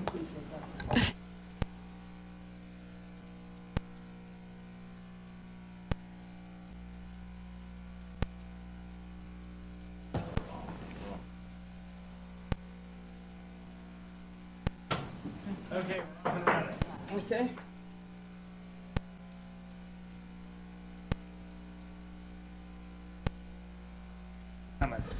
Why don't you come back and join us tonight? Thank you for your sensitivity on the issue at hand. So how are you today? Great, how are you? Good. Before you start, I want to remind Debbie Veal, it's time for her to wake up from her nap. Go right ahead. Okay, so Nasiba McCarran, I am a pharmacist. Regarding a few issues that you've discussed in an outpatient setting. So a couple of things. We're looking at Idaho, and the discussion is constantly. So number 3, right? Yeah, we're talking about changing duties of pharmacy technicians per se in the ratio per se. So my couple comments. I am a practicing pharmacist. In a low volume pharmacy, it's fantastic to have another technician, so you need the good help rather than more help. So I do find that when we do have an overlap of a pharmacist for an hour, half an hour, or whatever that's allowed, the one pharmacist is truly doing tech duties. I mean, whether we like it or not, that's what ends up happening in real life. The other pharmacist is the one that's doing the checking and the consultation and running around. So by having a tech perhaps, once we set it up in the right way and what we ask of them to do, that will alleviate that. So that pharmacist, if we do have an overlap, that second pharmacist is truly there to see the patients, to talk to them and do the DOR. The other thing that I wanted to mention as well is going on the opposite end to a very high volume pharmacy looking at 1,000 scripts a day. So we do have a script pro in there per se, and that helps a lot. So 100 scripts are coming through, but the 100 scripts are not going to cut it. We have 1,000 scripts that are coming through, and they're not all fast movers. We know that. And so the machine is fantastic, but remember, the machine runs at a ribbon. The machine does need a call to the help desk. Talking about Albert's machine right now, Oh, I'm right? I'm talking about, they're great, but with 1,000 volume, they'll they'll need someone to help. So I can't tell you how many times my head was inside this machine and I'm the only pharmacist, and now what? So now everything stops. So where is my tech that can do maybe a tech check tech? That would be really helpful. So going back to the list that was given, I'm just looking at this really quickly, and my past history did bring me to do a lot of corporate work. And when I look at this and we're talking about Idaho, I keep reminding myself that we're in California. So what we're looking at is scripts. We are the #1 state in scripts in the country. So I don't know that's a fair comparison. I would love to work in Idaho where it's quiet and I don't have much going on, but this is California and it's not the case, especially Southern California. We know that our scripts in Southern California are really high. So a fair comparison will be maybe New York, because their volume is high, but also their regulations are quite strict, and maybe Florida. And if we look at those, they both don't have it. So the question is have they considered it? I don't know. I'm just asking the question. In New York, they don't license techs, though. Oh, they don't license techs. Okay. So that's another issue right there. But I would like to see this. I'd like for us to pioneer this the right way, because we do have high volume, and it'll be really helpful. 2 nights ago, I was working alone in the pharmacy closing and had a couple of issues with patients, with DUR, with duplicate medications. Patients completely, they just don't know. They don't know that 2 statins are the same, and the doctor just prescribed it. It came in an e-script. To us, it came as an e-script, so we filled it. DUR stopped me. Now what do? I have to call the patient. The patient's not there. I can't leave a note hoping that in a week someone will catch it. So here I am stopping. So what happens to the rest of my workflow? Whereas if I had a tech that could do the birth control pills and get them going, then my patients ultimately will be served better. So just wanted to put in a couple of 2 cents about that. And accountability for pharmacy technician definitely will make a tech better. If you don't hold them accountable, anybody isn't held accountable, they're not going to be better. And here we're talking about a different level of a tech that should be better. So I think we do need to hold them accountable. And part of duties, you did ask about what is it that we need to add in terms of tech duties maybe. One that I found throughout my career as a pharmacist that would be really helpful is tech pulling for tech. So if a tech can check a tech, the question is, can they pull for them? So what happens is you're in a rush, you got a wait, or you got somebody really sick. And here we're stuck because the only tech that's filling can fill it because of the ratio, because I got a 1-to-1 and it's only me. And so then I go and pull for them so they can fill fast. So then the question, if we change the ratio perhaps, or we can change maybe duties where they can have another technician pull and set up another technician, and that would speed up the process and ultimately serve the patient faster. But a tech can pull, can't they? Yeah, the tech can pull for themselves, but if Oh, I I see have what you 2 mean. techs, then Good. then my ratio Got it, is off. Got it, okay. So that's just one little bit, but can really come a way long for a pharmacist. Thank you. Well, thank you very much. We appreciate your input. I think John had a couple of...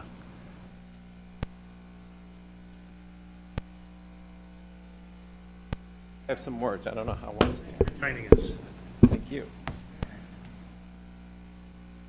So John Roth, CEO for California Pharmacists Association, Mr. Chair and committee members. So maybe just stepping back a little bit, because part of the concern that we have is not about any specific program that might be presented or ratio that might be presented or what have you, but is looking at the overall process that the committee and ultimately the board may use to determine what is best for the consumer.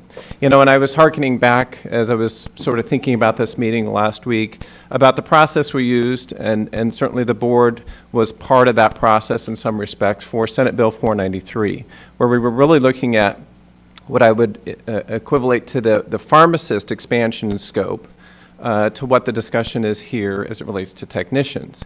And I think that process worked very effectively, where first we looked at what are the duties and what is that scope that we would like pharmacists to perform.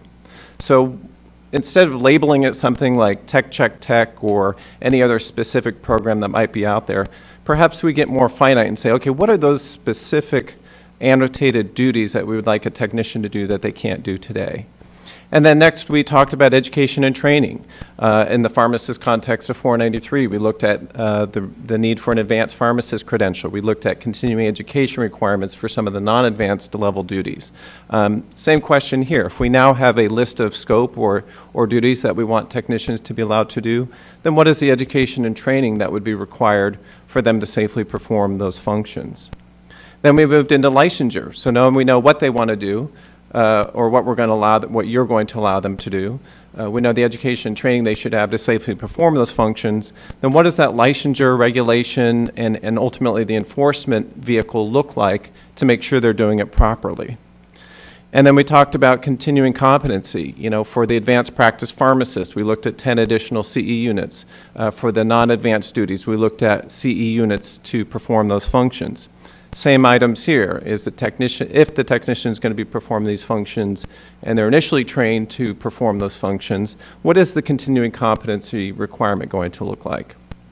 And then finally, how does that all work into workflow? And that's where we can talk about things like the ratio. What is a proper ratio for, again, those duties that those pharmacy technicians will be able to perform, and for the pharmacist then to be freed up to do some other activities.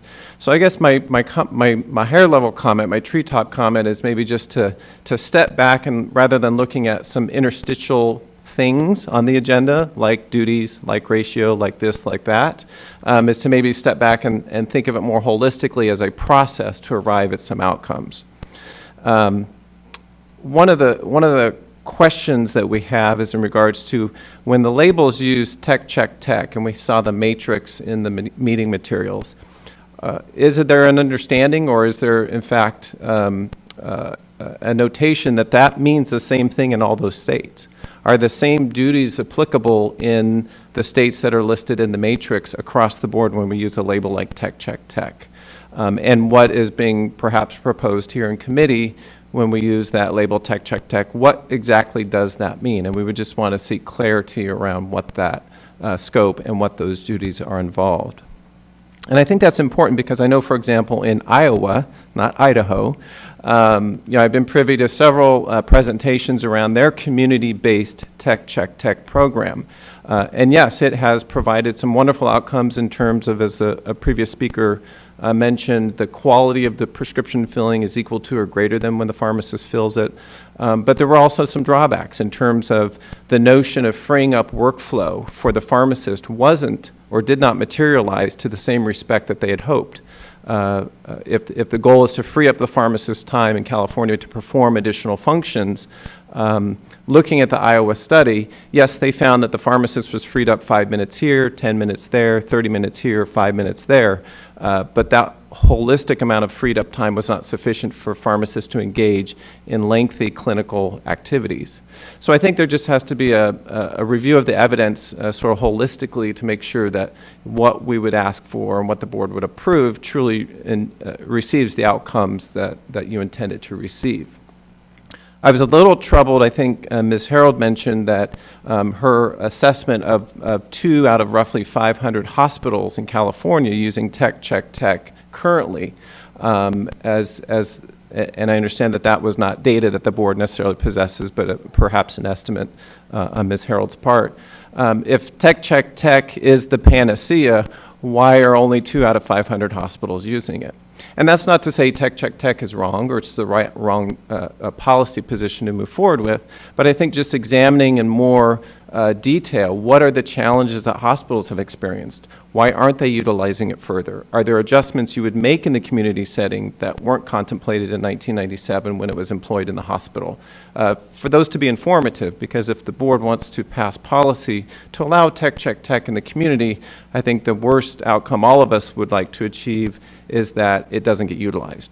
So going through all these efforts, all these discussions, all these considerations, and if very few community pharmacies uptake the authority to deploy tech, check, tech in the community setting, that would be unhealthy because we're not achieving the outcome that I think the board is seeking. So just a few comments in terms of process, and I think just being very specific about what we're talking about. I think the process used in Senate Bill 483 was very healthy. We appreciated the board's involvement in that to the extent early on in the legislative component. they were providing expertise. And then certainly, as you did your work in the regulatory arena, there was a lot of discussion over a period of time to make sure we got that as correct as possible. Questions, John?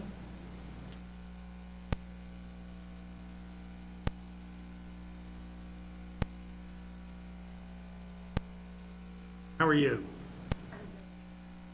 Lori Wamsley on behalf of Walgreens. So I know that Mark, I was watching on the webcast on my way, and Look, you looked great. nothing else matters. Fantastic, Stan. Mark mentioned a little bit about the study that Drake University did with the University of Iowa and the Iowa Tech Check Tech pilot. I'm not sure what the goal of the actual number goal was in terms of pharmacist time spent doing clinical services, but there was a poster presentation that was presented at the Iowa Pharmacy Association meeting.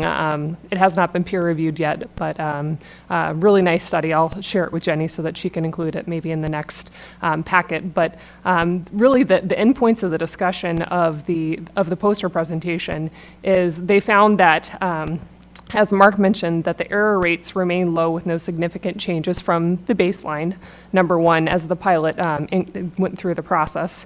The amount of time spent in dispensing and patient care activities changed significantly, specifically that pharmacists were able to offer more clinical services, which was one of the goals of the pilot, as well as the amount of time the pharmacist spent in those duties increased significantly. So I'd be happy to share the specific data with you. I don't want to read through all the specific numbers of the activities. Is your company using Tech Check Tech in other states?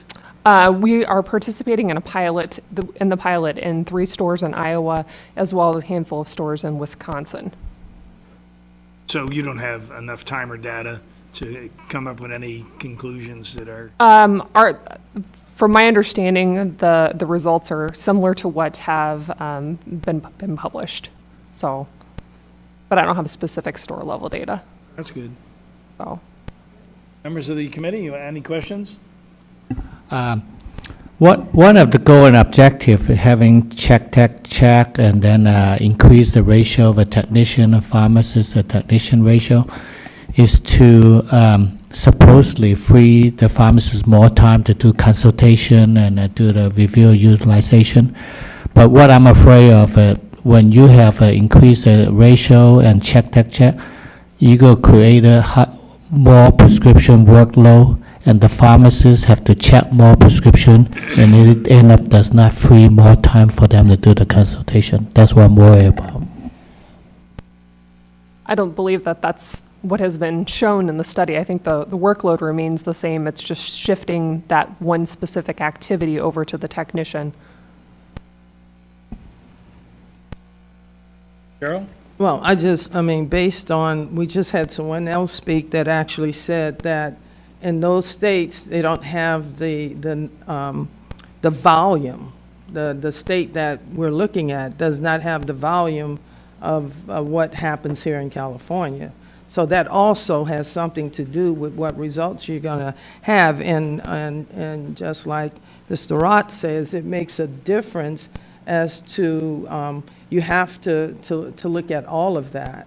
And, whether it's ratios, and maybe it's just a change in ratios, maybe it's not tech, especially if, as he was saying, with 500 hospitals and it's only being used in 2.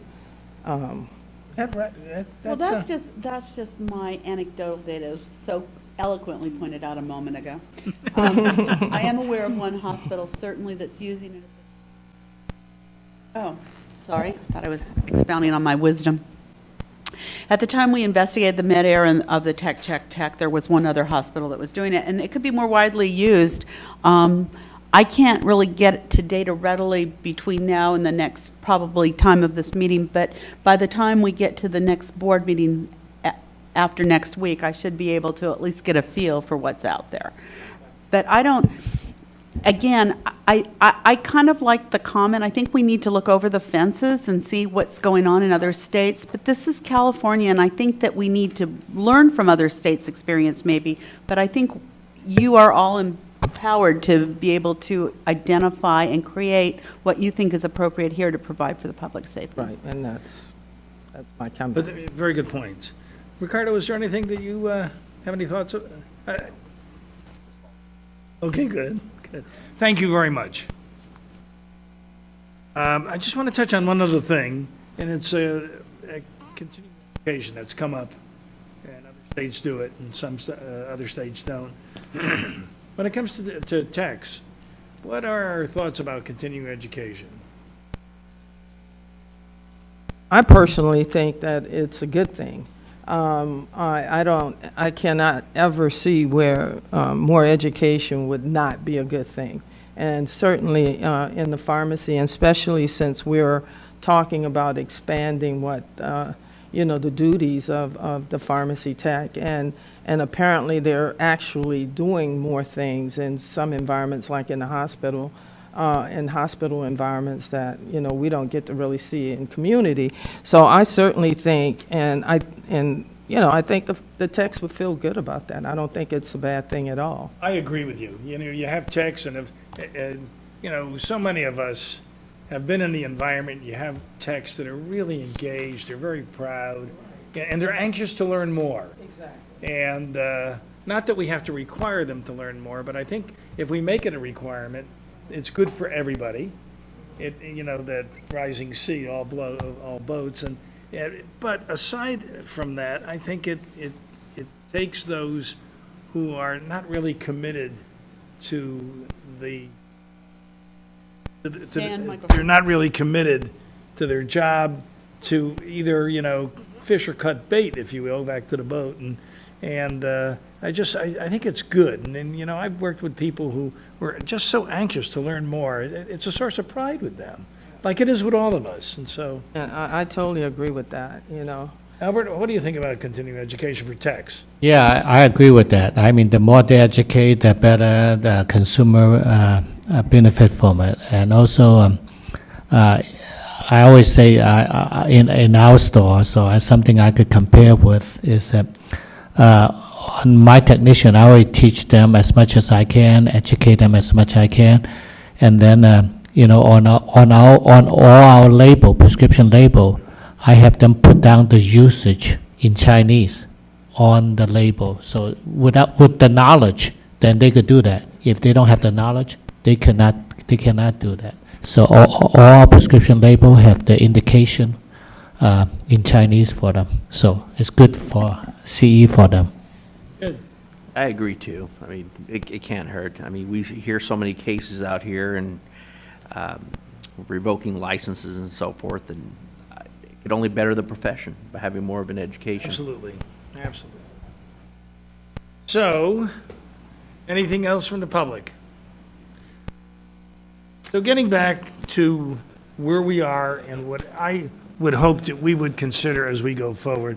I mean, staff has listened to all of our concerns and issues, and I would wonder if we might ask staff to put something together for us, taking into consideration our concerns that they heard, and coming back to us at our next meeting with, again, getting back to some sort of a blueprint that we could look at and continue discussing, continue vetting, but at least we would have more of a structure of going forward. And I would also recommend, and I was going to recommend at the end of the meeting, I would like to have another meeting of this committee in August. And we've kind of sniffed around for a date. Hopefully it's convenient for all the committee members so that we can, keep this ball rolling, because I think we're doing important work, and I think it's timely that we do it now, and I'd like to get it done, as quickly as possible. So given what we have heard, it's my hope that staff will take our discussion and take into considerations the duties and the scope. And again, look at the environment of others. I mean, we don't necessarily have to rebuild the wheel here. And take into consideration the sensitivities that both Albert and Rosalind have with regarding to, who's the supervisor, who's responsible, and where the liability is. Rosalind, if you're watching, Rosalind, I'm sorry. Yeah, I'm a Facebook friend of hers. I just love to follow her on Facebook. We're talking about Rosalind Hackleworth, who was a board member. I'm sorry, Cheryl. But and also look into training and certification and recertification, I think, is an issue that we ought to consider. And of course, CE and the licensure and enforcement. And I'm not sure workflow and ratios. I think that that's a different topic. So if you think it's appropriate or would fit into some of that diagram that I'm talking about, coming back with, go ahead. Ratios are really going to be our next discussion. So we'll absolutely try to pull some things together to give a little more structure based on the discussion. Would the committee be agreeable if we could do checkpoints or check in with the committee chair as we're moving forward so that we don't go too far afield? Not to bypass anything, not to circumvent anything, just so that, just to keep us all on track, if you will. Is that okay with you, Albert? Yeah. Okay, cool. Okay, anything else? Are we good? Great. Okay. So, our next topic, another easy one, is a discussion and consideration of pharmacy technician ratios in California. So, Section 4115 established the general conditions under which a pharmacy may use a pharmacy tech, unless otherwise indicated. The ratio of pharmacists and pharmacy technicians, and we talked about this. Pharmacist number 1 at Stan's Drug gets 1 tech. Pharmacist number 2 gets 2 techs. So we have 2 pharmacists, registered pharmacists at Stan's Drug, and the most that they can have are 3 techs. And of course, we have the clerk at the computer in front inputting data that we're using. So 1793.7 allows the ratio for preparation of a prescription for an inpatient, this is in acute facilities, of a licensed health facility, to be 1 pharmacist to 2 pharmacy technicians. And so anyway, for committee discussion and consideration, we should consider changes to the functions that a pharmacy technician is authorized to perform. And we just, looking back over our shoulder, we're discussing about that. Changes to the ratio may also need to be considered. Further, given if changes to functions are recommended, legislation was introduced earlier this year that would have changed the ratio to 1 to 4, 1 pharmacist to 4 pharmacy technicians. The measure, however, failed to meet the legislative deadline and will become a 2-year bill. This committee may wish to discuss how patient safety could be impacted by changes to the ratio. A review of the 2016 NABP survey indicates that some states do not have a ratio, and of states that do, the ratio varies from 1 to 2 to 1 to 6, and there's a copy of it in attachment number 4. So, as my father would say, what do you think? Ratios, Albert, any thoughts? I definitely can see that there should be an increase. I just don't, I remember reading something where unlimited, and I don't agree with that. But I do feel that we should raise the ratio. Yeah, I agree with that, maybe 1 to 2, but not 1 to 4 or unlimited. That's too much. Okay, do you want to embellish it at all, Cheryl? I certainly think we definitely need an increase, and I think a good start is to at least say even 2 to 1, or let's see how that works, or something to that effect, or even more. But definitely, I personally, as a pharmacist, I'm thinking about the fact that, yes, there are a lot of things that techs can do, and based on our conversation and the education piece that we're speaking of, and to allow the pharmacists to be out there to do the consultation, I certainly do believe that we should increase it. I think that we certainly need to increase it from 1 to 1. I talked to many pharmacists, and almost everyone I speak to, feel that it should be increased. And I even speak to them and say, well, what about liability? And everybody's like, I need the extra help, and I get that. So I do certainly believe we should increase it to at least 2 or 3, but again, I do feel that there should be a limit. So, and I agree with you for the most part. So I would ask the professional members here, and certainly Ricardo as well. So some of the things that we just talked about, supervising pharmacists, where would that pharmacist fit into a tech ratio, and would that change a tech ratio? And and I'm not quite sure, did you say that you're eliminating the requirement for a tech to, no clerks and no cashiers behind a pharmacy counter?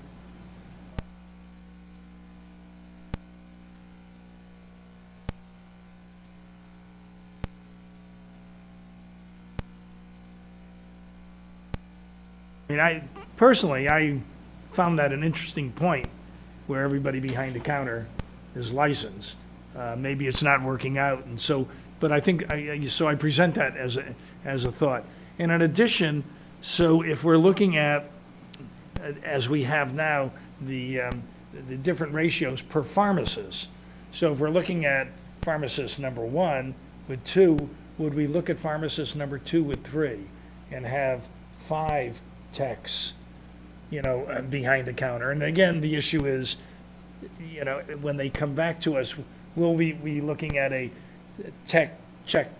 Would we be looking at a supervising tech, and where would they fall into that group as well? Right. Yes, I mean, because I see that happening already.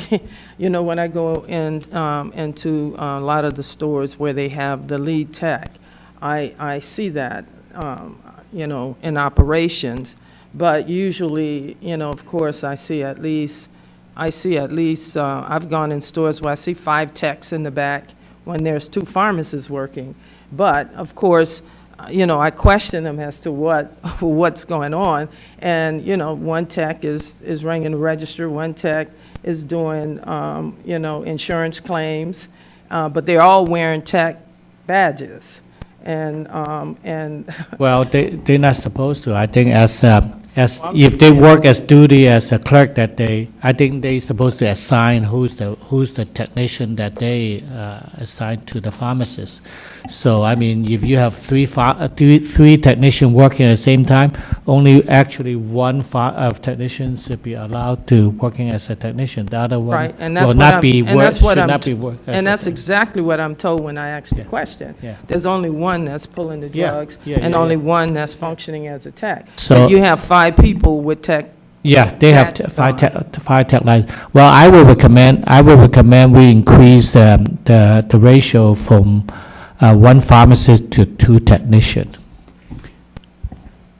And I would second that. Okay, well, I'm not. We're not there yet. I know. I mean, I want us to be able to discuss it. Okay. I want us to discuss it because it's a critical thing, and others are discussing it, and Right. other states are doing it. But I just want to, us to get some thoughts in our mind about it. But I think when we get the information from staff about the duties, let's look at that first and see what I duties we want to consider. And once we get a handle on the duties, then let's look at the ratios and I feel strongly that in a large way, the duties are going to dictate who's going to be behind it. Not that we shouldn't limit, and by all means, I'm not a guy who could, I don't see safety in supporting an unlimited amount of pharmacy techs. I can't see it. But I think it's important that we keep it in our mind. However, I think that once we get the duties and responsibilities for a tech, then that might be a better time for us to discuss it. I totally agree with that, Stan. I do. You okay with that, Albert?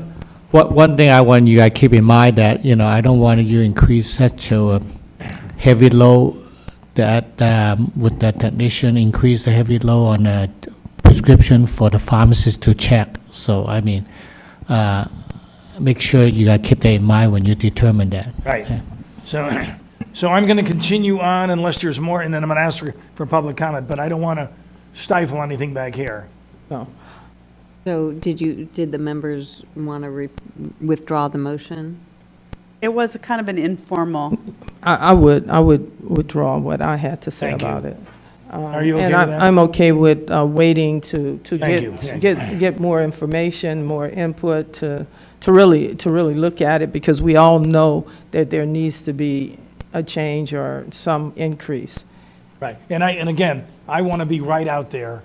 I want this committee and this board to be out there, working on that. I don't want us to be, in the background saying, oh, gee, what about this and what about that? I want us to be at the front of the curve. Staff? Public? Kenny, I'm sorry. No, I would just like to say the following. In response to Ms. Butler's comment, where she walks in and there's 3 people working in there all with tech badges, we see the opposite. We walk into a pharmacy and we see 3 people at least, none of which, all of them are licensed techs, none of them have badges on. And it's not unusual for many of them to suddenly exit the pharmacy as soon as we identify ourselves. So in many cases, I will tell you that tech ratio of 1-to-1 for the first pharmacist is already being exceeded. We are catching it repeatedly when we walk into pharmacies. So the marketplace is already filling to meet a need workloads-wise that's out there. And I think the board is a little unrealistic if it doesn't recognize that there's already this demand being placed in pharmacies on labor, whether or not the law supports it or not. And I totally agree, because I see it. I definitely Let us see know it. where. But like I said, it's not how many technicians in the pharmacies, it's how many technicians being assigned to a technician duty. Well, assigned to duties and performing tech duties, the tech duties change when we walk into the pharmacy and we know it. And suddenly they're not performing them anymore. But the reality is when we start interviewing them, people will tell us. And so I think this is just one more thing. Let's get ourselves out of the position where we're putting a strain on the working environment of everyone because they can't get the work done they need to do with the existing. Where it goes, though, I think that's up to the board, and I think we're going to have a lot of discussion. Yes, so I really do think the study that Stan suggests is totally necessary. Thank you. Cool. Okay, public, any public input? Not after what I just said. All right. How are you? Good to see you, Angie. Hi, good morning. Angie Minetti with the California Retailers Association. First of all, we would like to say that we certainly view this conversation and the fact that this is on the agenda for the licensing committee, very, very positive sign to us, and very much appreciate the comments that Ms. Butler and Mr. Wong had mentioned about the need for an increase in the ratio. I know that for many of my members, we have seen a significant increase in prescription use since 1997. I think we looked at 1997 and 2015. We've got about an 80% increase, and given that the ratio hasn't been even revisited or discussed since 2001, when we came to 1-to-1 or 2-to-3, we find that we are experiencing all of these advancements, not just in increased prescription drug use, but then also with the additional expansion of the scope of practice for pharmacists, yet the workforce element to support the filling and prescription filling functions of the pharmacy have not been addressed. And so I think this is certainly a timely conversation, and my members are very anxious and certainly will be supportive to the board and to the committee in engaging in these conversations and having a more robust dialogue on this. And we look forward to your input. Thank you, Angie. Thank you. And I don't know if you're going to see Mary Staples, but I got a letter from Mary Staples as a representative of the National Association of Chain Drugstores. I was hoping to see her here today, so hopefully, no doubt she's watching. And so I look forward to hearing her input at our next meeting. Thank you, Angie.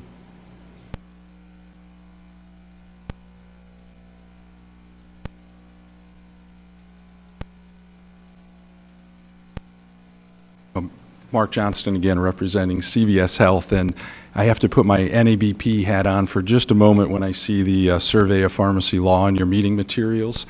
I just wanted the committee to realize that the survey of pharmacy law is a very static document. It's a information that's collected in the fall each year, and it's finalized for a January 1st publication, and it's only updated once annually. It's only as good as each board is in updating the survey. So when I look at the survey, I see a few things that are wrong with it.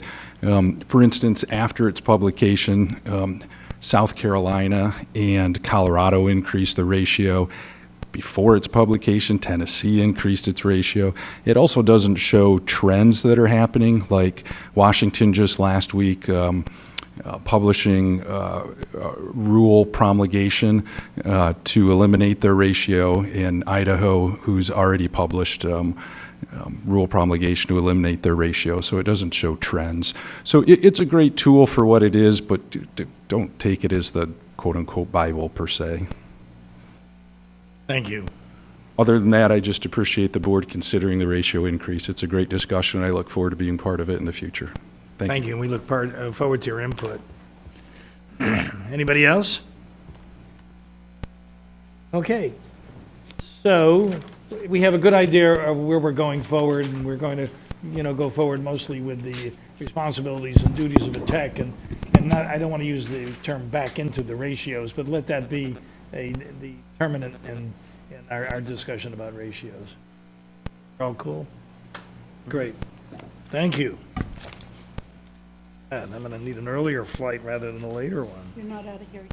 Oh, but I thought we'd be talking about this at 7 o'clock at night. Okay, so item number 7 is the discussion and consideration of application and renewal requirements of a pharmacy tech. So let me get to my stuff here.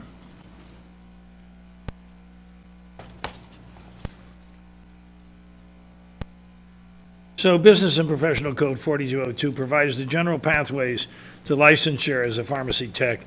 In addition, the Code of Regulations, CCR Section 1793.5, further details the application requirements. So the requirements for licensure as a tech are minimal, to say the most. And they include an application and fee, fingerprint background check, a query from the National Practitioners Data Bank, and a description on the qualifications and supporting documents. So acceptable qualifications include any of the following, which is completion of a technician training program, certification from a specified program, either PTCB or accept, and an associate degree in pharmacy. So pending changes, and we went over the changes, and I've got it in section number 5, because that one change, as you may recall, is a big deal, and I will not reiterate it, but it goes into the course of training, what it must, the background checks, taking an exam over 18, and all that we discussed earlier. So currently, and this is the regulation we have pending, to update the renewal requirements to also include self-reporting of criminal and disciplinary information. The board adopted this reg, and it's currently undergoing review by the DCA. Further, the board is also in the process of updating the application form by way of regulation to update reference to certification programs, as well as to modify CCR Section 1793.6 to strengthen the requirements of some pharmacy technician programs. That was a big deal. We talked about that, and I know that that Albert, you were very engaged in that. And so as part of the discussion during the last meeting, we discussed licensure and renewal requirements of pharmacy techs. The committee noted that one of the pathways to licensure certification did not require the individual to remain certified, to maintain that certification. And further, the committee noted that there should be a mechanism whereby pharmacy technicians can expand their education. We spoke about that. The committee also questioned if continuing education should be required as a condition of renewal. So here we are, and although we've done some of this, as the committee considers changes to the functions of the technician and how best to implement such changes, it's appropriate to also consider licensure and renewal requirements.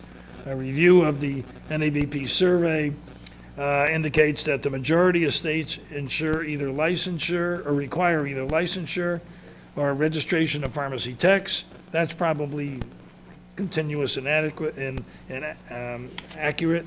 And some states, such as Idaho again, and Arizona, require both licensure and registration as well as certification.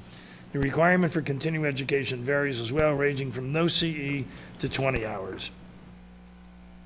So, what do you think? Well, since we talk about check, and give them more responsibility, I'd like to them to have a little more education before they qualify to Good. be licensure. I think last time we talked about maybe a 2-year college, a certain number of a unit, or maybe. Well, the bottom line is that we would like to increase the requirement, so it's not so easily to become a technician because they increase the responsibility.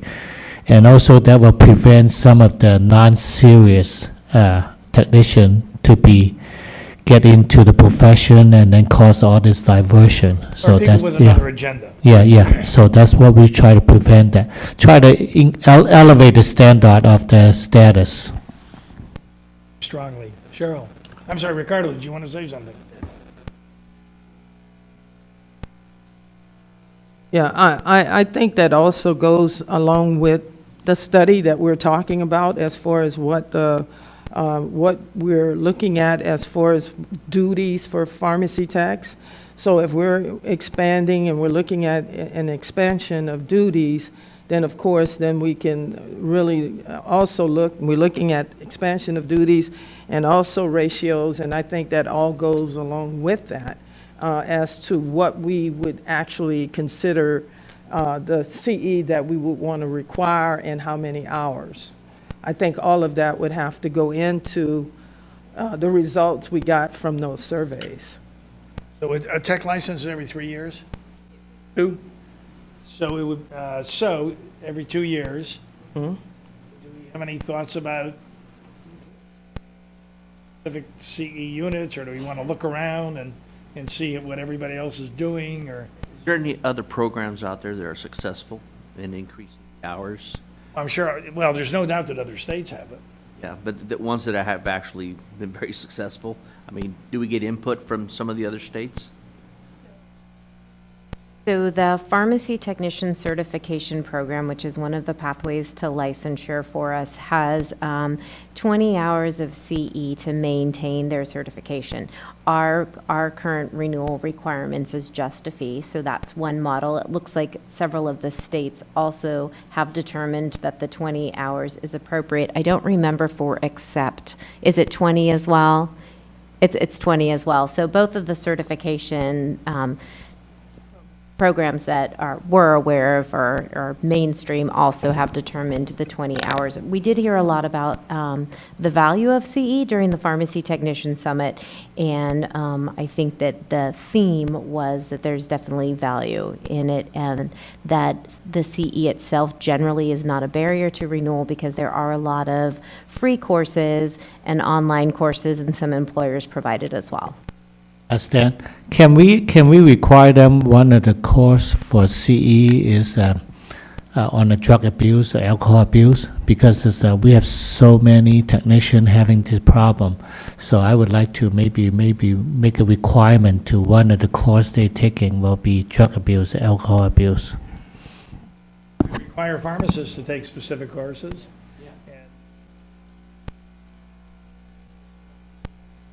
That's the will of the committee and the will of the board, why we can't do it. I wouldn't have a problem with that simply because I agree with Albert. We get you know, looking at all the cases, we get so many cases that involve DUIs. So I would not have a problem with that. Yeah, because I don't think they are aware of it, having 1 or 2 DUI, they're gonna have to lose their license. So, I would like to, at least they are educated and they have the knowledge about how serious we consider that. Does accept have specific requirements about the continuing education program? Do you mind me asking you? Too late, I already asked you. I'm sorry. So we require 1 hour be in pharmacy law and 1 in drug safety, Okay. in addition to the remaining 18 hours every 2 years. Okay, so, but you do have those two that you Right, require. specific. Yeah, that's good, because that's exactly what I was thinking, pharmacy law that would actually talk about the DUIs or anything that has to do with, the reason why their licenses would be revoked. Adequate for you? No, I don't think so. I mean, just pharmacy law, that's not enough. I would like to see, more specific on the drug abuse as a topic, and also the, drug abuse and alcohol abuse as a topic, not just a part of pharmacy law. That's not enough. So, as we go forward and make recommendations that staff will incorporate in what they bring back to us, continuing education units, and therefore the continuing education units, if they make sure they take the 2 required units so they're automatically would continue their certification, providing they went through that paperwork deal. So that's good. And then as for California, additionally, Albert, 1, 2 units in drug and alcohol abuse, and is that adequate? Do we I wouldn't have a problem with that. You do or you don't? I do not. Ricardo, what do you think? Yeah, I think we need more. I mean, that's one of our biggest problems we have is the abuse of the drugs that they're prescribing. I mean, half of them are, Oxycontins or the opiates that they take. And just the volume of people that were suspending their licenses and so forth. There has to be some correlation in other states also, I'm sure, where they increase the education and they've seen the drop in suspensions of licenses and so forth. I'd like to get that information, see if maybe whatever kind of training that they've increased in those states, if there was something that helped bring down the theft or the use of the opiates.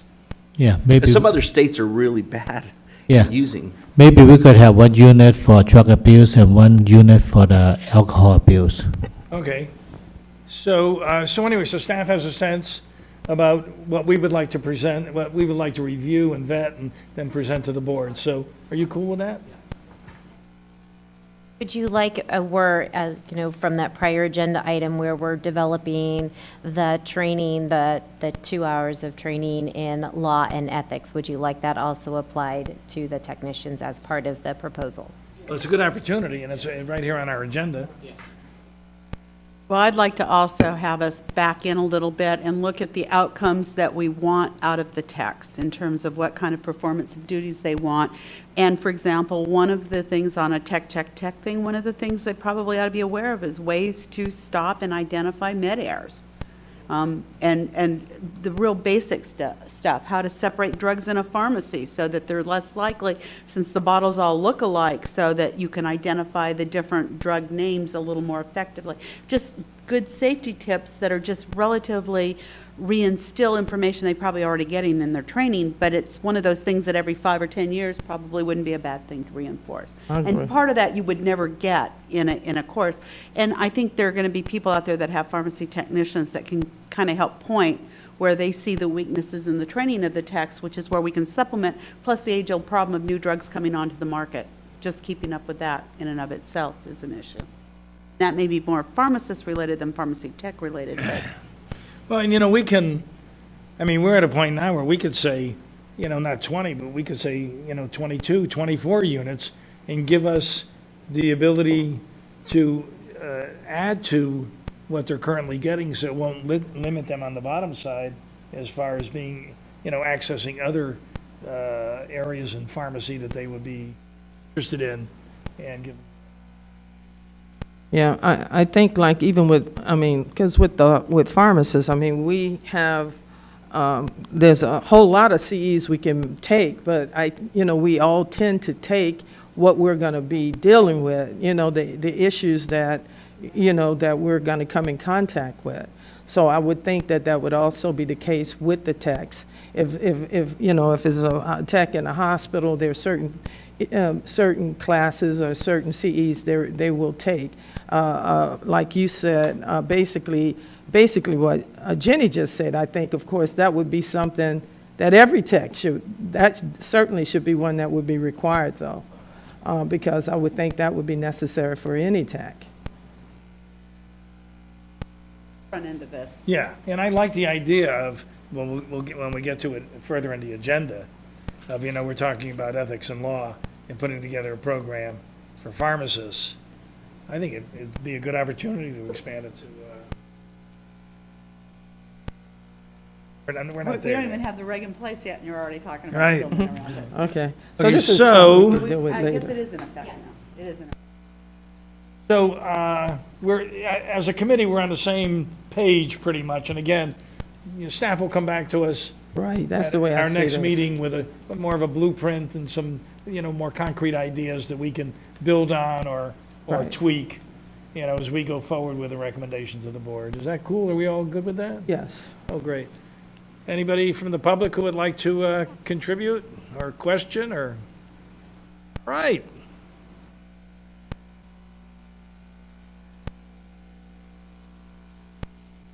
Nasiba. I owe Albert back. You asked me last time we were here regarding pharmacy technician program, how many units would be something that that would work. And so our program at Cerritos College is set by the state at between 32 and 33 units. So that's just about 2 semesters and a summer. So just to get back to you in terms of unit, if that makes any difference. And that's for certificate. So if they take their general education courses, then they will earn their AA degree as well, and they can move on with that. How many units is required to get an AA? An AA at a community college is about somewhere in the neighborhood of 75 or so units. Pharmacy tech program that you have is 33, correct. So they'll do the 33 and get their certificate. Some of them will come with the general education courses and will be able then to be granted the AA degree, and some will get the certificate first, start working, and then continue on taking the math and the English and the whatnot. And you find those students a lot easier to train, right? They're much better quality. Unfortunately, what we see overall in the workplace, Cerritos and Santa Ana and Foothill and San Jose are the only 3 that are accredited, that are ASHP accredited, that are state in California. So we don't generate a huge percentage, of course, compared to what we have out there in the workforce. So every year we graduate about 60 students. That's nothing. Same with Santa Ana, that's nothing. So I would like to see more of that. And I am a working pharmacist, as I mentioned before, and I have joy when I'm working with that lead technician that was super trained and knows their drugs and knows the OTC and can really filter it through to the pharmacist in a much better way, where they know to grab a pharmacist when they see somebody having an issue, versus the one that doesn't have any background information, wouldn't even know to do that.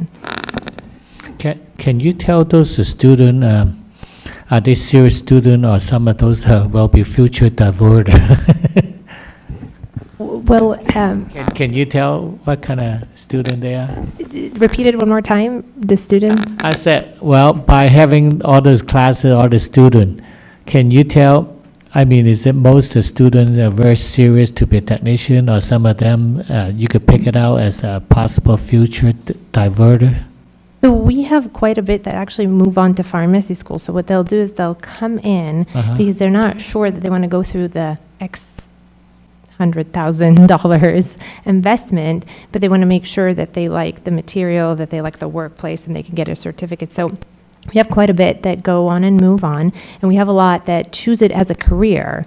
And so we have the low income that find this to be interesting and go on and are very serious. And most of our students go into a hospital setting. We have quite a bit that go in a community, but with the training, the hospitals really snatch them after their rotation. So that's where they end up being. And those are the students really that have done really well, and that the pharmacists and the pharmacy supervisors really enjoy. I mean, the VA, you probably know, the VA goes through cycles of 15, 20 years without hiring.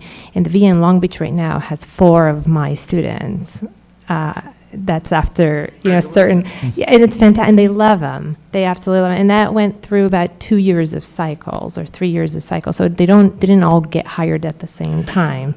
And they've just created a new position for advanced pharmacy technicians, so they call it, and then that's that pharmacy technician that's going to be working with the clinical pharmacist in the AmCare setting, and they're really wanting somebody that has gone through a program, that knows their pharmacology very well, understands med errors, understands ethics. We offer a whole 9-week course on ethics.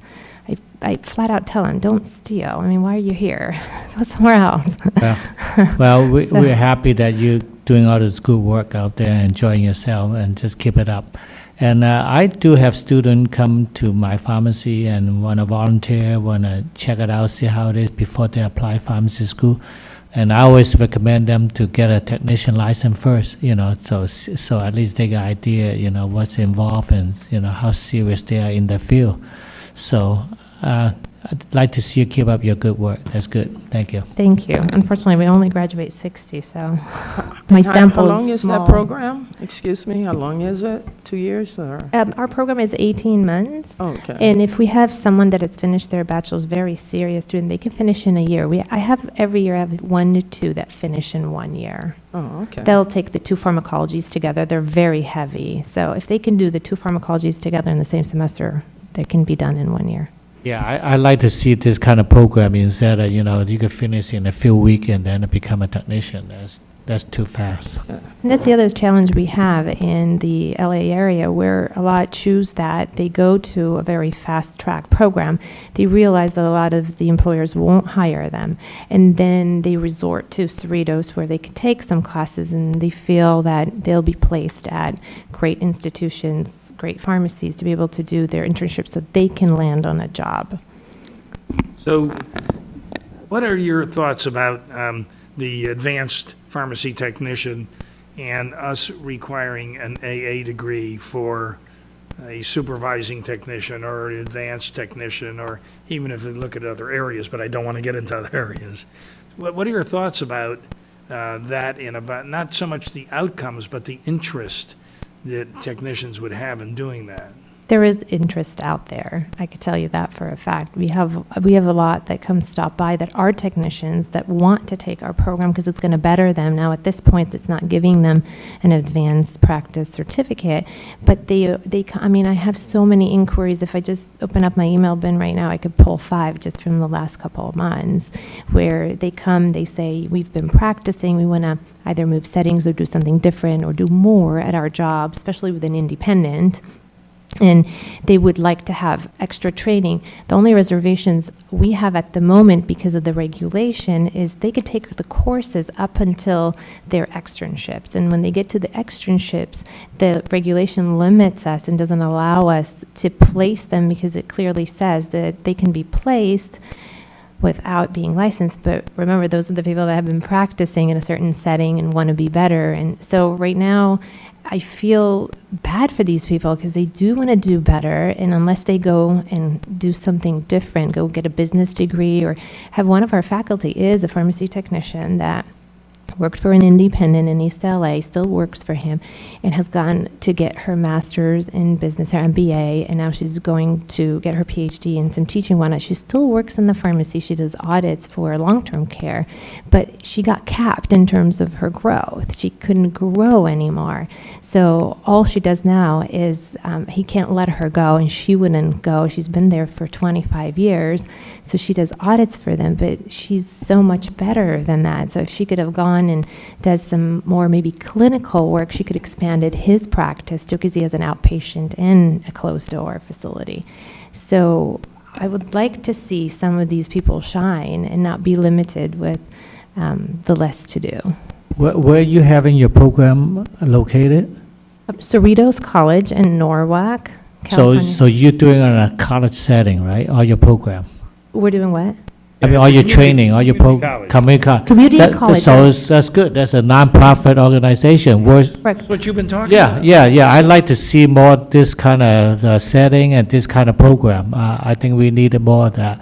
But versus the for-profit, they don't care. They just want churn it out and then, make the money. Unfortunately, we see the students Yeah. come back to us when they find that there is a program that's relatively inexpensive, Yeah. actually free in Yeah. most cases. I'd like to see more of those.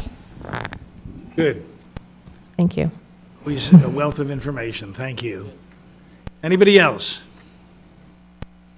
Okay, cool. I don't want to determine our agenda by lunch, but somebody was talking about lunch is on its way, so give us an opportunity to go to the next agenda item. And I'm assuming nobody else in the audience has any input. Great. So we're on agenda item number 9, which is discussion and consideration of pharmacist consultation in various pharmacy settings.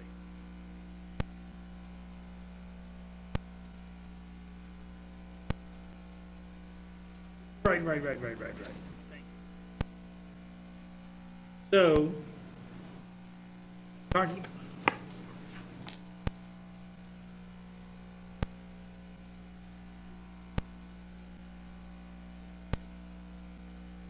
Thank you. You're right. Sorry. I'm on 8, I beg your pardon.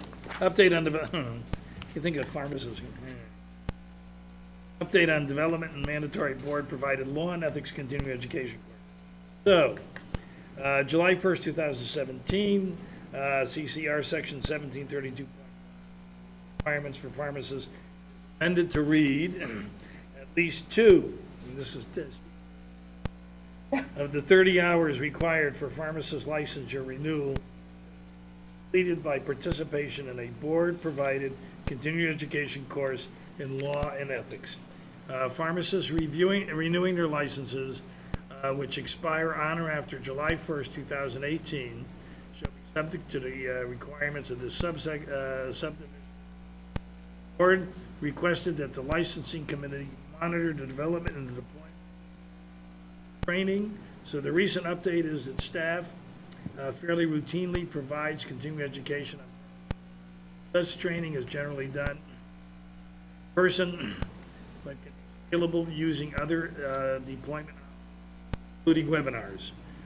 As the DCA's training department uses an interactive platform for training, board staff is exploring that option. Thank you. Based on the discussions with the department, board staff believe the course could be available by March 2018. As in-person training provides opportunities for outreach, staff believes it still is appropriate for one of the methods of providing PE. And so for us here, the committee may discuss the development of the law and ethics CE courses and the methodologies in delivering the courses to the pharmacists to meet the license renewal requirements. So, input from staff? So I think that we'll be ready based on the webinar model, but I guess we just want to make sure that that's an okay way to satisfy the question. The concern was when we were moving forward with this was how are we going to mass deploy it? And we believe that this platform will provide a way to allow for that mass deployment. Yeah, and when you were saying the expiration would be July 1st, 2019, not 2018, because you did say 18, so I just want to make sure it is 2019. It's You're right. 2 years from now. It's Right. 2019. If that's what I said, I apologize. Thank you. Okay. Go ahead, yeah. My only comment is that we do other kinds of CE programs as well, and I think we might want to provide guidance whether or not we want to include that as part of the CE or require the specific course deliberatively. The title of this one is Law and Ethics. We don't have anything else called that. But, for example, staff frequently provide training in the area of being a PIC, and they get CE for it. And that, we probably give that every couple months somewhere in the state. Right now, we've got 3 more, drug diversion and fraud, preventing drug thefts, how to, corresponding responsibility aimed at opioid misuse. Those are 6-unit courses typically, and then there's an additional unit people can get if they want to learn how to use the protocol for naloxone. And they can walk out of the training with that, so that's a 7-unit course. Does the board want to provide guidance with respect to whether or not that fits the specific requirement here for the board-provided CE? Do we want to keep that outside, or do we want to allow them to use that in place of? Personally, if it would survive an audit by the board with regards to continuing education units and meeting established, I'm fine. So if, what do you need from us to say that, that broadening the area will satisfy our audit requirements? Well, I think the first step is board policy, and there's also a legal implication, and whether or not it has to be this specific course or pharmacy law. And I'd argue that some of the ethics involved in drug diversion and fraud, and part of what we teach in corresponding responsibility, clearly fits within the realm of ethics. But again, that's one for, first of all, board policy to have a role, and then also whether or not legal does. But we spend a lot of time providing these courses. I think we are a viable provider of CE in this area, and I think we want to encourage people to continue to go to board inspector-driven training, especially since it provides meaningful interaction for the board to work with our licensees in an educational mode instead of in an investigational mode. And I will tell you, so my gut response is that I think it would be permissible, but I would like to reserve the right to go kind of do a little research and make sure that my my frame of reference is valid. So given the policy as it is now, it would be okay? I believe so. Would you come back to our next meeting with response review? on that? Yes. Or I'll, yes. Is that okay with everybody? Yes, it is. I'm okay with it, especially because one thing, it doesn't start to July 1st, 2019, right? The actual requirement's in effect now, but it won't affect anyone that's going to renew until July 1, 2019. Okay. So the first group of pharmacists that expire July 1, 2019 will have had to have 2 units provided by the board. Okay. But I know I've had PIC and I've also participated in the corresponding responsibility, and I think they are definitely good, and I really like when the inspectors do that. And I know we set it up and had quite a few pharmacists come in, and they asked a lot of questions, and I really like the fact that we are continuing to do that. Albert? In the past, we talk about having those drug abuse or the opioid abuse a seminar sponsored by the board or the DEA. So have you been doing a different section of California? Yes, we did one in San Diego, I believe in March. We've got one scheduled in Los Angeles, one in Sacramento, and one back down in San Diego. We're working with the DEA in Northern California to do one in the Bay Area somewhere. Yeah, so The Bay Area is hard for us. besides Bay Area, is anything north of here? We're looking at Chico. Yeah, so I think I'd like to see in different sections, so everybody's Yeah, been covered. we're trying to move it around. We've got to make sure we've got the speakers. So and- let me know when there's one in Bay Okay, Area. we'll do, well, you'll see part of it next week. But You're going to see you three know, of them. I like that. I think that's, number one is free. And then number two, since we increased the fee, renewal fee, I think that's at least give it back them something. And number two is good topic and it's good for them to expose to. Well, it's good for us too, because there we're able to deal a directly with our win-win. It's a win-win, licensees yeah. with questions. Yeah. And we can kind of help point them in the right direction. Exactly. So, yeah. Yeah, that's good. Keep it up. Yeah, Want to add, Ricardo? Any and all education, they can be given to better the profession on board. I love it too. yeah. Well, Well, I was just going to say, this doesn't obviate the need for us to provide the course as well as the in-person, because that's also an option in addition to using a webinar. So it just makes it easier, I think, in some ways to disperse it throughout the state. So those people that are out of state, for example, that wouldn't otherwise have access, can attend via webinar. Yeah. So that will be something we roll out in the near future. As you can see, we figure 9 months to do it. Yeah, I think it's really good, and especially with the corresponding responsibility. I really appreciate the fact that you sent me those brochures. It's really making a difference. Good. Because I'm, ordered, about 700 of them, and you got them to me, and they got out to pharmacists, and everybody really appreciated it, especially because now, we're seeing more cases, that has to do with corresponding responsibility. So I'm glad that will be in a webinar, yes? May or may not. What this is kind of looking at, right now, we're looking at new law, but I think over time, we probably will want to build a library, some of which we'd want to basically retire at the end of a particular period, because 2015 law is only interesting for so long. Right. And it loses its currency. But corresponding responsibility, being a good PIC, preventing drug losses from a pharmacy, those have lives considerably longer than a 1 year or 2 year time frame.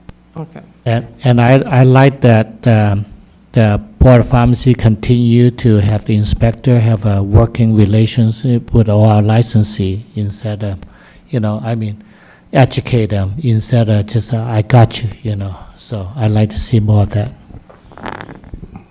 Okay, public, any input? Questions? Okay, so we are going to take a lunch break. I see lunch is here.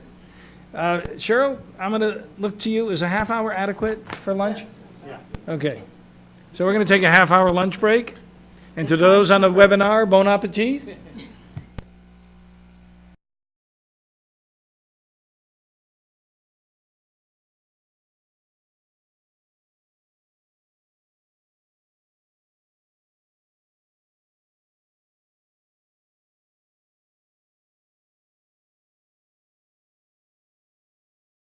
So here we are. It's been about a half hour. Hopefully everybody's had a good lunch. In particular, Debbie Veal. So we are on agenda item number 9. Discussion of and consideration of pharmacist consultation in various pharmacy settings. I couldn't resist, sorry. My favorite topic. So, CCR Section 1707.2 establishes the requirement for patient consultation, including the conditions when such consultation must occur. Further, the section provides that when a patient or patient's agent is not present in the pharmacy to receive consultation, the patient shall have written notice of the patient's right to request consultation and a telephone number from which the patient may obtain oral consultation from a pharmacist who has ready access to the patient's record. 1713 provides the authority for a pharmacy to use an automated delivery system, also known as ADDS, under specified condition in subsection D5 establishes the requirement for such a pharmacy using an automated drug delivery system to provide an immediate consultation with a pharmacist either in person or by way of telephone upon the request, that should be, a patient. So, 4112H requires that the board to adopt regulations that apply to the same requirements or standards for oral consultation to a non-resident pharmacy that dispenses medications to Californians consistent with the consultation requirements established for mail order pharmacies located in California. And we, the board, do not have currently such regulations. So mail order pharmacies outside the state mailing prescriptions to my 87-year-old aunt are not required for any consultation requirements, right? Notice of availability under the licensing provisions for the non-resident of hours that they're open so that they can call, and that if they call, they're supposed to be allowed to reach a pharmacist. We know that that's sometimes difficult to Sometimes that occur. is a problem.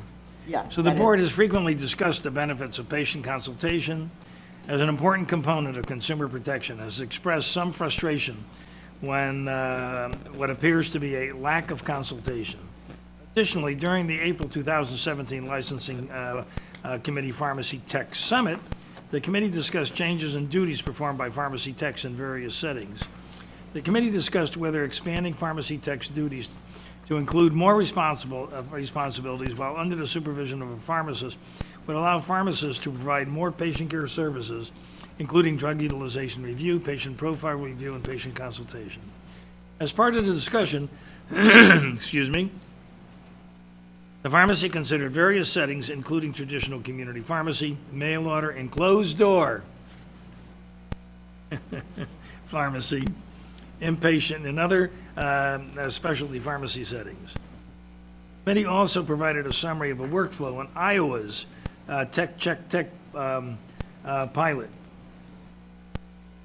Mail order pharmacies were discussed, and staff suggested the need to broaden consultation requirements for mail order pharmacies, noting that consumer complaints surrounding mail order pharmacies involve allegations of delays in therapies because the patient is unable to reach a pharmacist. The committee heard that medication reconciliation is performed in mail order pharmacy settings by the pharmacy benefits manager.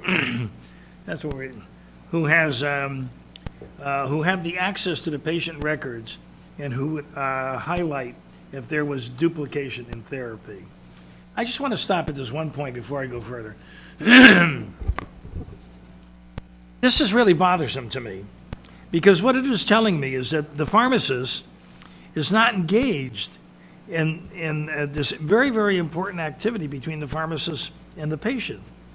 But it is the reconciliation performed by the pharmacy benefits manager, the PBM.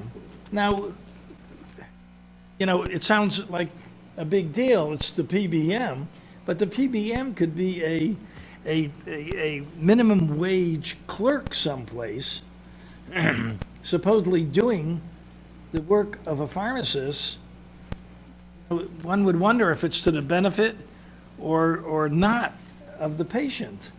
And so, as we look at, you know, what should we be doing here, I'm troubled that that the industry looks to the PBM to be the reviewer of the pharmacy requirements of a patient, rather than it being really a pharmacist. So for our discussion, currently pharmacies are often structured and staffed so that the pharmacist is in the back of the pharmacy. We talked about this recently. And at the front of the pharmacy, this is a retail, interacting with patients are the pharmacy technicians and the cashiers. This is efficient for cashiering functions, but it interrupts the flow of the pharmacy with respect to patient consultation. This service and the important drug utilization review must be performed by the pharmacist and are crucial to patient care.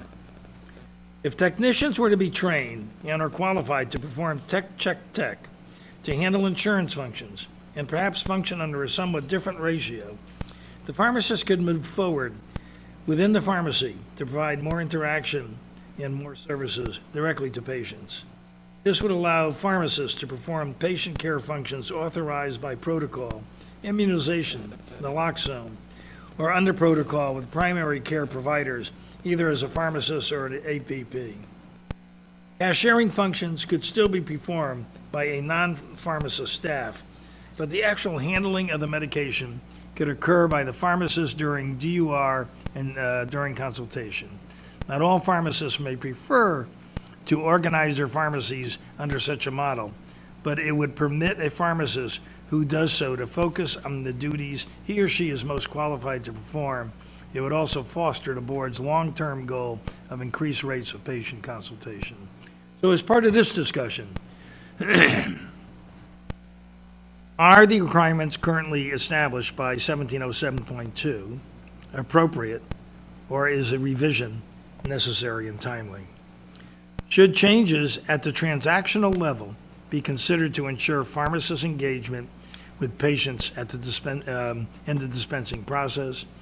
Is the current requirement for a mail order pharmacy sufficient to ensure patients have access to a pharmacist or for consultation? Should the board promulgate regulations for non-resident pharmacies consistent with the provisions of 4112? Are current requirements for the use of ADDS, those dispensing machines, systems sufficient to ensure patients have access to a pharmacist for patient consultation? Do patients who are discharged from a hospital given sufficient information about their medication by either a pharmacist or a registered nurse? So those are the questions that we are curious about. Any thoughts from the committee? Let's start with the first one. The requirements. What do we think about consultation?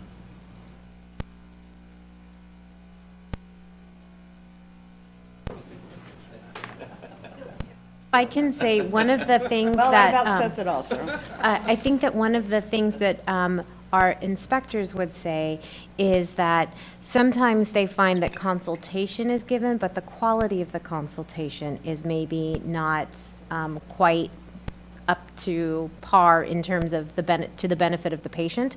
So perhaps looking, so the first step is, should we keep it, but then maybe looking at the elements of it and maybe seeing if some of those maybe need to be augmented or strengthened or, additional clarity provided to the regulated public with respect to what the expectation is.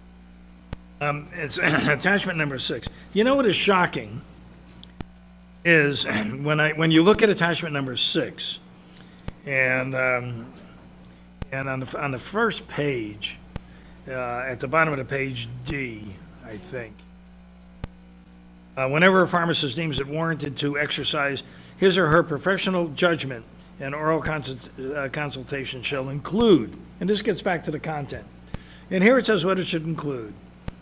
The name and description of the medication, the route of administration, the dosage form, special directions, on and on and on and on. Everything but the purpose. So you've got, my 85-year-old aunt standing here, and you're telling her about these blood pressure pills, and you're not required to tell her it's for her blood pressure. And so as I look at, embellishing what we require, whether they're saying But it or Stan, not. sometimes the drug have multiple use, so we do not know exactly which one, and we just, think what the indication is for that specific prescription. But I don't know, can we have the doctor put down the indication on the prescription? Would it be helpful? Because when you go run the problem, when you have a multiple use of a certain drug, so what you gonna tell them what to use for? Cheryl, do you want to jump in, or? Well, I know that in communications, that was an issue that we talked about, having put on the label, and then in some cases where it wasn't put on the label, the pharmacist still would speak to the patient about that. So, but that was one of I know that in communication, prescription, when I was in that committee, that was one of the things I spoke about, because my aunt was taking medications, and I had to go to her house and write on the label what it was for. And so we did speak a lot about that in communications. And I would wonder, how many community pharmacists do as you say?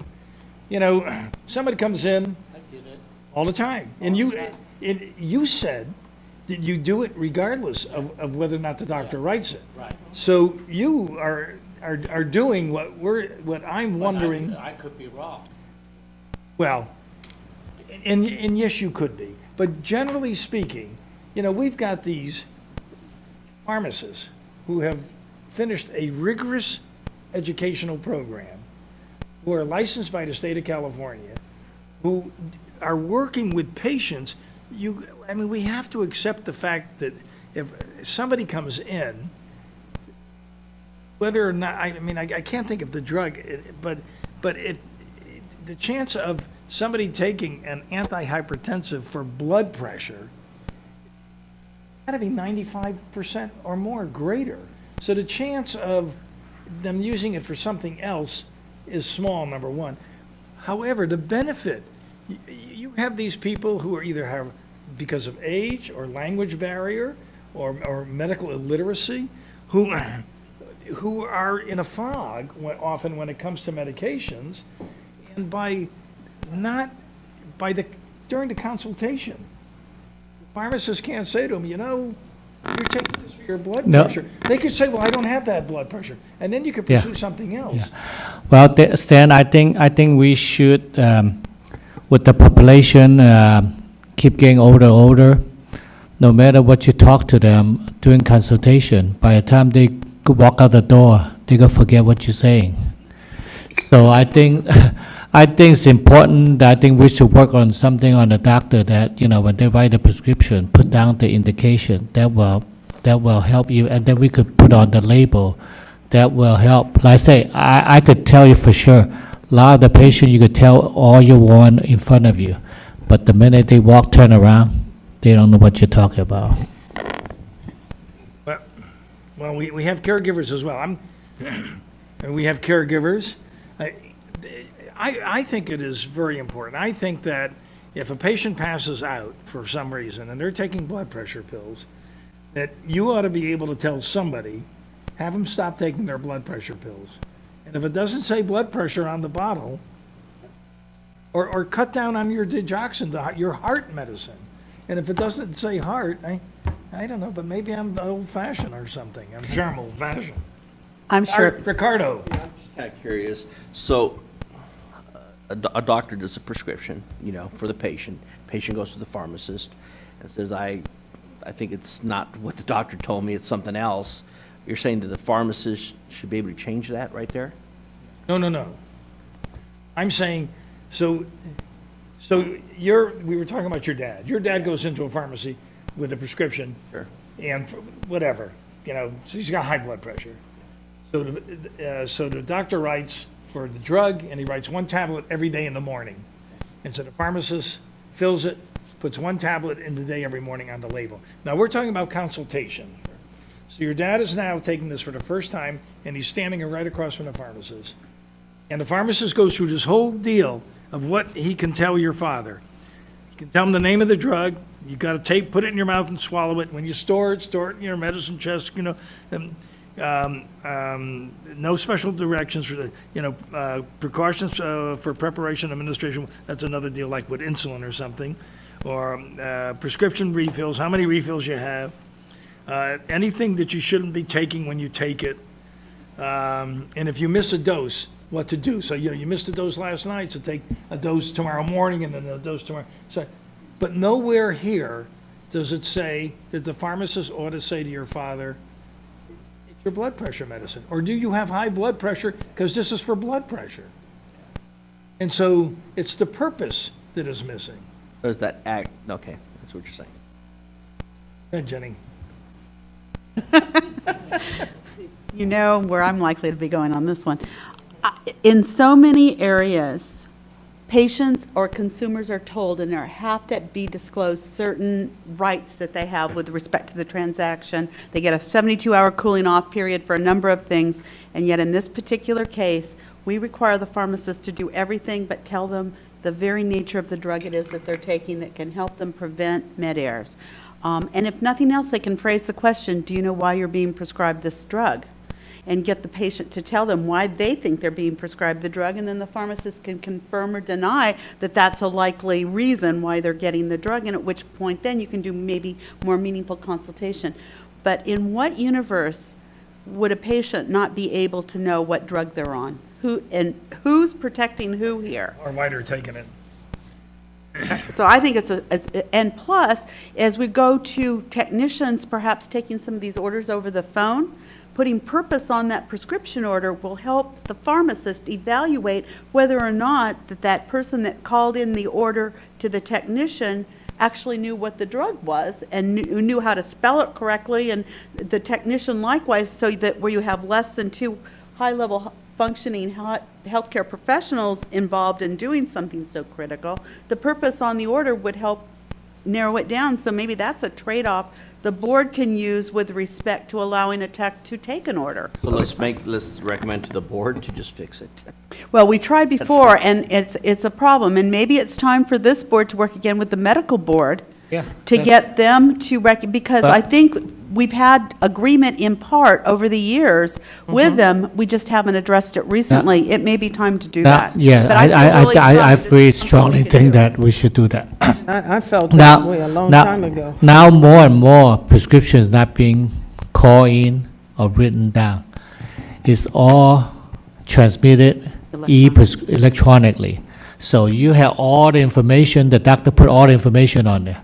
All they have to do is just put the indication on it, on purpose, that's all. And that's, what's wrong with that? I mean, unless, if they really feel uncomfortable about off-label use, then in those situations, they don't want to put on. But all the other one, there's no reason why they cannot put it on. Well, it's been 50 years since we made it mandatory that they put the name of the drug or what it is on the label. Now maybe it's time to put on why they're taking the Yeah. drug. That was a big deal, right? Yeah, So- it was. When you couldn't even put the name of the drug on the Yeah, label. can you believe Yeah. that? I Yeah. mean, and I remember it's time that. to take the next step, I think. And I've been, since I've been on the board in communication and public education, I've been saying this. So since we have a working relation with the medical board, so why we start pushing for something for them to do? And I think that's good, but I think that independently of that, we ought to be able to, I mean, if I'm going to a physician and giving me, if I'm going to a physician and the physician is giving me a prescription for something, for a purpose that isn't the common purpose of the drug, 99% of the time, the physician's going to say to me, you know, this is normally used for glaucoma, but I think this will work with your problem, whatever your problem may be. You don't have glaucoma. And I can see that happening more than the physician giving somebody a prescription and letting them walk out the door, taking something Yeah. that they're using it for, and it's contrary or different than they use, but they would not. No, I was interrupting you. I just wanted to say one more thing. These days, you've got a patient more often than not that's likely to go on the internet to find out what Yes, that drug they is used do. for And it anyway. may So not be really, applied. what are we protecting and Yeah. who and why? Well, my concern is the medically illiterate, the patient that is challenged by language and challenged by age. And no Yeah. offense to those who are 85 or over. But, Yeah. you know, we're all getting younger, and they are too. So- But still, so- sometimes it's a challenge. So what I normally do, I always put down, I mean, in my practice, I would put down what the indication, what I think the indication is. I always tell them, I say, this is what they normally use for. It may be used for other purpose. Because That's you why- know that that's a yeah. good practice. But we, during a consultation, we don't even suggest to the pharmacist doing the consultation, this is a good practice, telling them the purpose. So I would like. What about the medical part? Well, both of them, I think. I think we need to do something too, but yeah. Okay, so should changes in the transactional level be considered to ensure pharmacist engagement with patients in the dispensing process? And this gets back to what we were talking about earlier. Where should the pharmacist be?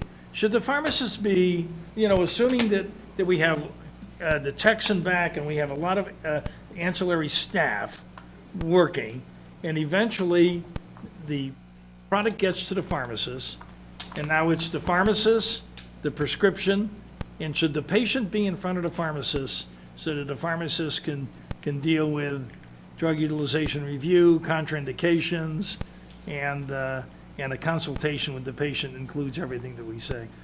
So how do we feel about that? I mean, here you are, I mean, you're a practicing pharmacist. How do you feel about the pharmacist being the last one to handle that bottle and give it to the patient, as opposed to clerk or the cashier taking it, inputting it into the computer, it goes to the back, behind the counter, tech, moves many techs, pharmacist to the cashier, and then the cashier to the patient. And it's important, that's why the pharmacists have to be there, the final checker, check the prescription, make sure to review the DUR, the drug utilization. So when they talk to the patient, now you have the clerk talk to the patient, whatever they saying, a lot of time the patient don't listen to them. And when a pharmacist talk to them, they really listen. So it is important that the pharmacists still have to do the reviewing, have to check the prescription, instead of check, and the prescription go out without a pharmacist looking through the prescription. So what do you think, Cheryl? The pharmacist should be at the end. The whole idea of the pharmacist at the beginning and the pharmacist at the end, especially when you're saying you're having a clerk type it, the PVI, and then the pharmacist at the consultation. Absolutely. Ricardo, any thoughts? I'm not a pharmacist, but it No, but- makes sense to me.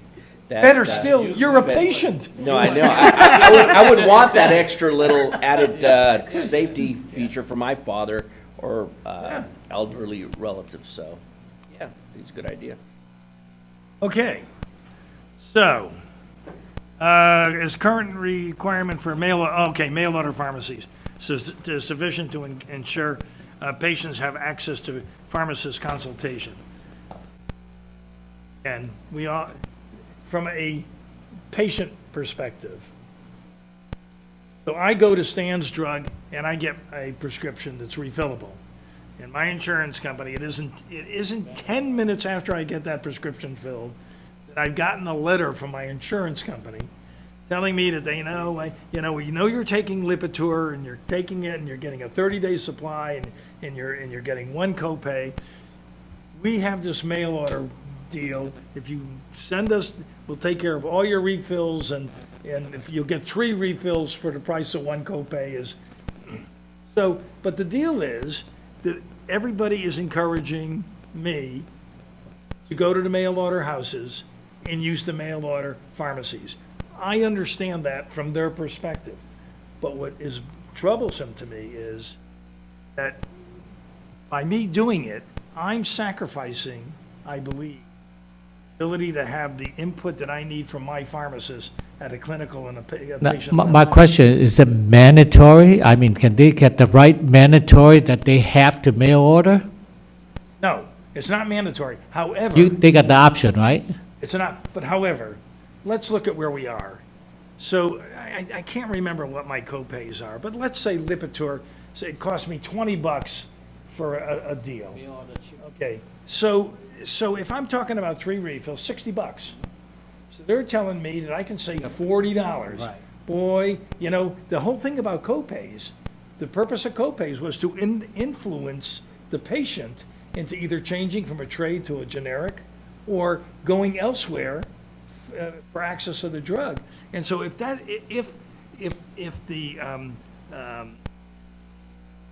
method of me getting my medicine is going to be influenced by financial aspects, my copay, then I'm going to mail, what else do I have to do with my time anyway? Send it to a mail order house and wait for it to come back. But the point is that I have now removed my pharmacist and the information my pharmacist has for me out of the equation, and I don't have that information as readily available, or maybe even as available. So, do we want to demand that mail order houses, regardless of where they're located, give our patients in California the consultation that we want our patients to have? I absolutely think we need to mandate that. Well, and also some of the PBM is require, all your refill maintenance drug is require mail order. It's not, you don't have an option in some cases. I have an option, but I'm sure that there's requirements. I mean, they require you to go to a specific doctor. I mean, there's a lot of requirements in a lot of the different insurance. But with the mail order, is most of these prescriptions refills? Well, there's got to be a new one to start. Right. I Even if it's for them, if it's a refill, it's still, I would be. It's I would still think the first time they consider it a new received one. it, right, Yeah. okay. Yeah, okay, so yeah, well, I mean, consultation is mandatory for all the rest of the pharmacies here in California. I don't understand why it would not be mandatory for a mail order. They probably could get around it because it's a refill, it's a maintenance drug, so the first time, they would expect you already consult, and then the refill, they may not require to give consultation. And that's the reason why I asked the question. There ought to be accessibility for consultation in a reasonably timely manner. Delaney, so going on to, should the board promulgate regulations for non-resident pharmacies consistent with this? We're just kind of talking about that as we're talking about mail order. But it isn't just mail order, because there's other stuff coming in. Hey, that isn't. Specialty Yeah, pharmacies, yeah. yeah. They have to provide, there's specific requirements for them, but the drugs are also very expensive, and there are specialized problems that we get complaints in that area too, whether or not they've appropriately shipped something that has to be kept cold chain, for example. Okay, And another problem is that, on the price of the drug, at some state it's cheaper than the other state. So sometimes they have incentive to do a mail order in out of state. okay. I'm not familiar with a drug with price differentials from state to state. There certainly are issues about price differentials in other countries, but I've got that's a whole different deal. I'm going to move on to the next item. Are the current requirements for the use of ADDS, those dispensing machines, sufficient to ensure that patients have access to a pharmacist for consultation? Go ahead, Ricardo, it's your father. No, I'm, And you're picking up, I you're just- picking up something that's next to the Pepsi-Cola machine for his, yeah, I don't for his see blood pressure. I don't see where the, I say, do I want to get him a Coke, or do I want to get him hydrochlorothiazide? The kid want to cook. I don't see where the consultation is as, how you get the best consultation there from, you can call somebody but is that really a one-to-one with a pharmacist? Is that adequate Because for you you? can't see, no, it's not, because you can't see the age, you can't see the other factors that you pointed out. I have a problem with that. On the machine, solve that? That might be a better option there, because then the pharmacist can actually, see the individual and get a better idea of who they're talking to, whether it's a 20-year-old who thinks a lot different than somebody who's 75 years old. And I think that's just extra safety feature for public. What do you think, Cheryl? I agree with that. I do. I agree that, that there should be, the consultation should take place, no matter what. A pharmacist should be available if it's going to be dispensing if a new med's going to be coming out of a machine and the patient hadn't heard anything about this med before. I certainly believe that there should be a consultation.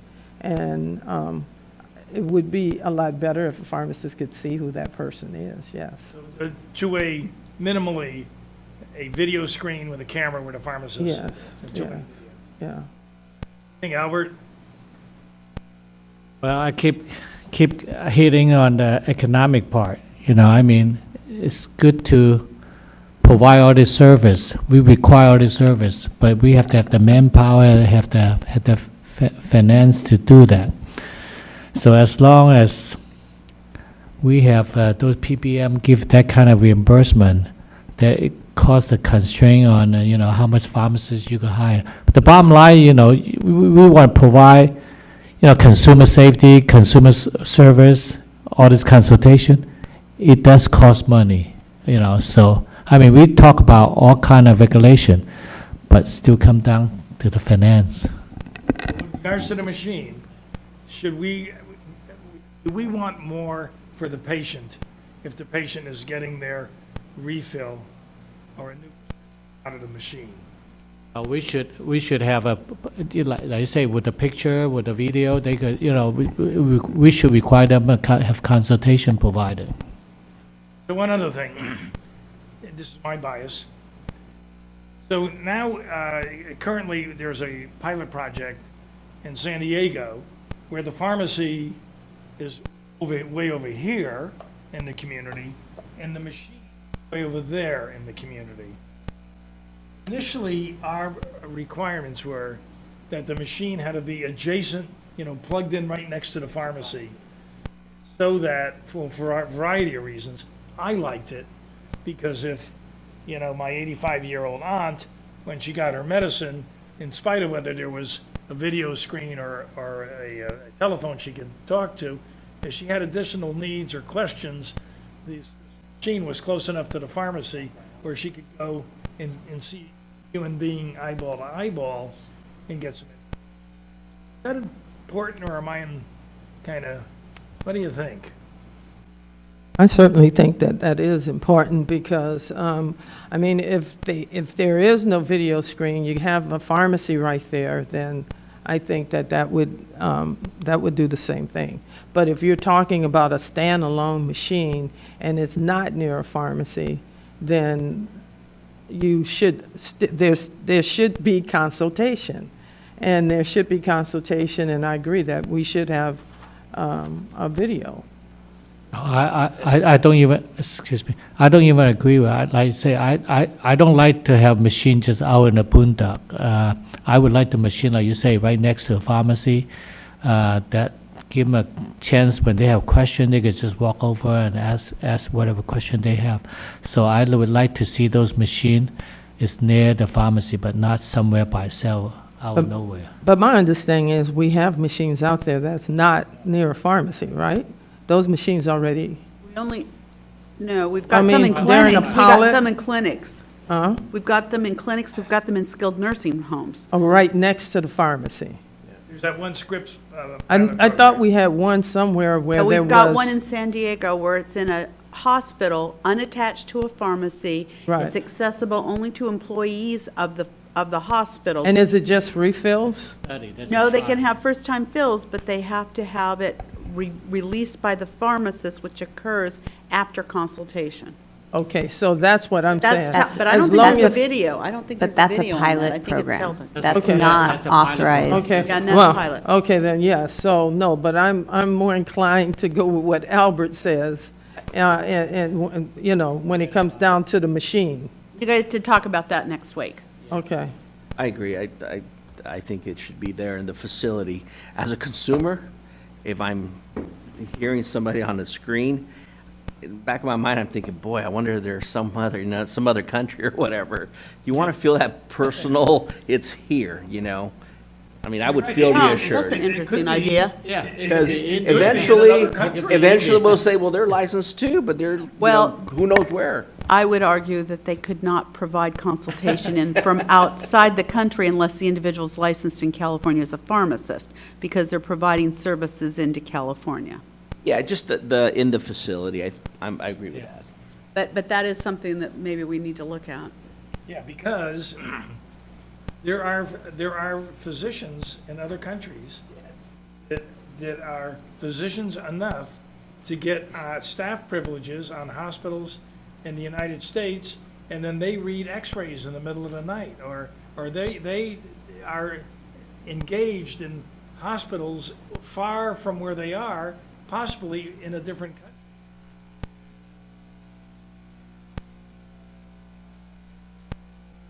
In their diagnosis and prognosis. So anyway, I don't think it's extraordinary. I think that might happen. No, I think that's something we need to consider. So do patients, this gets back to hospitals, and it surprised me, but evidently it's not extraordinary. Do patients discharged from hospitals, are they given sufficient information about their medication by either a pharmacist or a registered nurse? Go ahead. I've had a great experience with pharmacists, with the nurses, with, doctors. The rundown as to when to take the medication, purposes. Really? I've had a great experience with Good. pharmacists. Good. That's great. And I know, I hear them. I come out here, we suspend licenses, we talk to these folks. But as a consumer, I've had a great experience, very talented individuals. Albert, Cheryl, hospital discharge, you familiar with anything about that? I know they are required to give consultation. I know, I thought they were. yeah, in the past, they usually come down to the pharmacy, pick up their medicine, and now they send it to the floor, and the nurse usually give it to them and give a consultation if needed. So does CSHP have any thoughts about that? You gotta walk up here. As long as I snagged you? And you said that you're a pharmacist as well? This is Cindy Hesby, yeah. And did you work in a acute facility? I've done it all. What do you think of it? I'm old, I've done it all. So I just moved back to California recently after being in Idaho, so I don't know I can't speak to what's going on because I haven't worked in acute care recently in California. I can tell you that CSHP is working on their transitions of care program to help looking at the patient from the time they're seen to the time if they get a prescription filled in the community and then they end up in the hospital, to make sure that those med orders are accurate. Because a lot of times, it happened to my own mom, when she was discharged from the hospital, she was, prescribed meds that she only needed while she was in the hospital, but the nurse transcribed it onto the orders to go home. So she didn't need, high-dose pain meds at home anymore. So CSHP is working on a transitions of care program to try to, from the time the patient goes from the doctor to the pharmacy, to the hospital, to the nursing home, whatever, to make sure that that medication regimen is accurate in interest of patient safety. Okay? I was, anyway, I think that's something that we ought to really look into.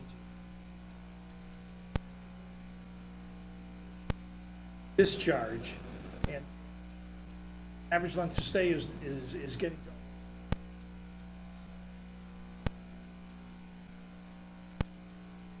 Aware and advise and upon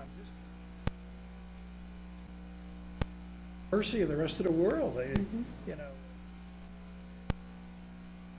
I certainly think that is something we should look at, for sure, because I can only speak, even myself, just on, someone that I know was discharged and what was said to them. But as far as, I think we just need to get information to find out what's actually going on. And it's on our website now. It's under our education tab on cshp.org. We're partnering with Touro University, and it should be outlined. So, given our discussion, once again, I would like staff to come back at a later meeting.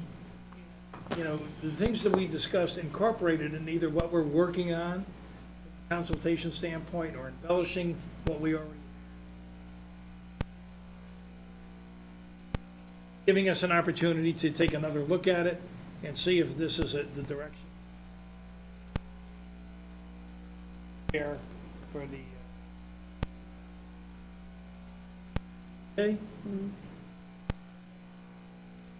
Public, any input, questions, suggestions?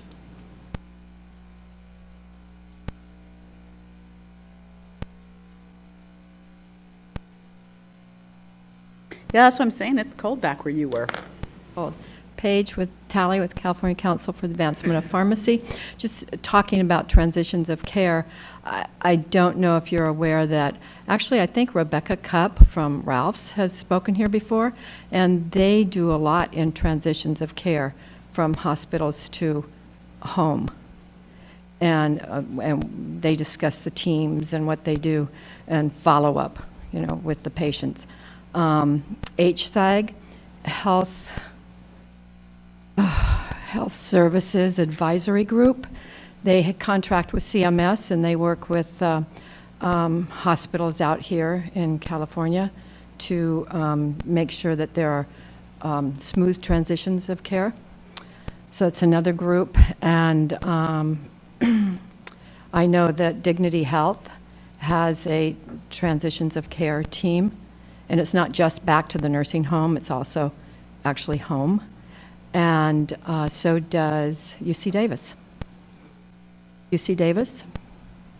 You know, and I know that you closed-door pharmacies earlier, but in my mind, there is a curiosity about the patient that leaves the skilled nursing home and goes to, back to their residence, and some of their meds have changed, and the quality of discharge from the skilled nursing home to the residential setting.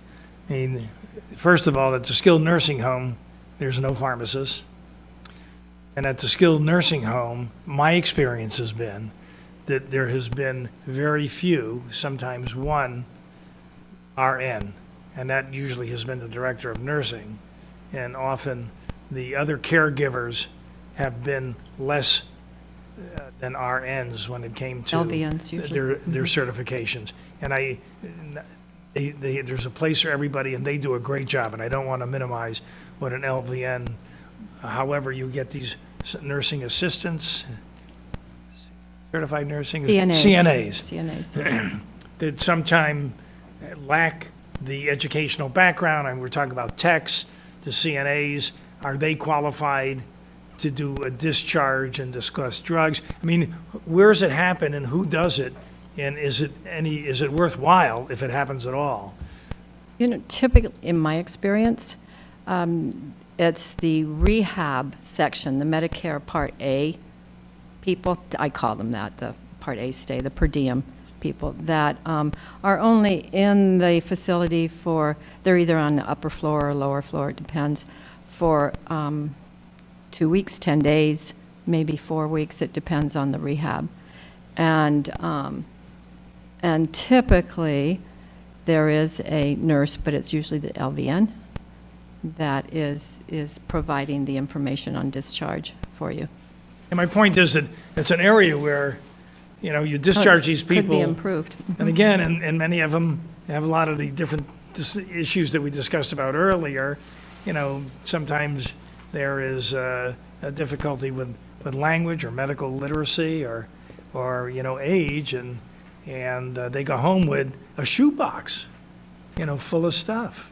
And they have other meds at home already that they sometimes use, yeah. It's no, an area of concern. It can be challenging at best, but I just want to emphasize that it's not typically the custodial patient in a nursing facility that's going home. It's the Part A stay patient. It's the temporary patient that's there. Well, I know that. But anyway, Yeah, but you you're do know right, to that, emphasize but- it is right. Yeah, okay, Thank you. thanks. Anything else from the committee? Anything else from the public? So, okay, you got some stuff to bite into? All right. My teeth hurt. Moving along, number 10. The discussion and consideration of Centers for Disease Control's newly released guide for pharmacists to establish collaborative practice agreements. Okay, so the Centers for Disease Control recently released a guide entitled Advancing Team-Based Care Through Collaborative Practice Agreements, a resource and implementation guide for adding pharmacists to the care team. Attachment number 7 is there for your reading enjoyment. So the guide notes the underused role of pharmacists in healthcare. That's really true. And the value of activating their knowledge through use of collaborative practice agreements and protocols with prescribers. And so, in 2013, as we all know, SB 493 expanded the role of pharmacists through the use of protocols and the creation of a new licensure category of APP. The law also directed we, the board, to provide self-administered hormonal contraception, allowed pharmacists to provide self-administered hormonal contraceptive, nicotine replacement therapy, and naloxone. So here are some excerpts from the guide. The evidence is strong when pharmacists are members of the healthcare team. Outcomes related to preventing or managing chronic disease, blood pressure, blood glucose, cholesterol, obesity, smoking cessation, and Medicare adherence improve. CPAs are built upon a foundation of trust between pharmacists and prescribers and serve as useful mechanisms for increasing effectiveness of team-based care. When designed correctly, CPAs are beneficial to the collaborative delivery of care through delegation by physician or other prescriber of specific patient care services to pharmacists. This delegation can expand available services to patients and increase coordination of care. For example, the use of these agreements, these collaborative agreements, can decrease the number of requests of authorized refills, modify prescriptions, initiate therapeutic interchanges in which the pharmacist can substitute another drug for the medication prescribed, and order and interpret laboratory tests while keeping the prescriber apprised of the pharmacist's actions through established communication mechanisms. This allows each member of the healthcare team to complement the skills and knowledge of the other members and to more efficiently facilitate patient care, resulting in improved patient outcomes. CPAs offer a unique opportunity for pharmacists to collaborate with prescribers in the treatment and management of chronic conditions, including CVD and hypertension. CDC has also developed additional resources to promote the use of collaborative practice agreements and team-based care. These are also listed as examples of protocols and collaborative practice agreements. Now, having read all that, and I'm sure everybody hung on every word of what I said, granted, it's the APP, the Advanced Practice Pharmacists, but this group that we're talking about ought to be able to have a consultation with the patient and tell the patient that this is used for blood pressure. I mean, if they can do all of this, You just made our arguments. if they can do all of this, they ought to be able to say to my Aunt Sadie, This drug is for your hypertension. this is for your hypertension. Yeah. So anyway, Point made. members of the committee, any additional remarks regarding this? I realize it's probably given you every piece of information you need, but go ahead and jump in. That was great, that was great. Connection, it was the connection you made. Members of the public, Danny, right? Come on up, Danny.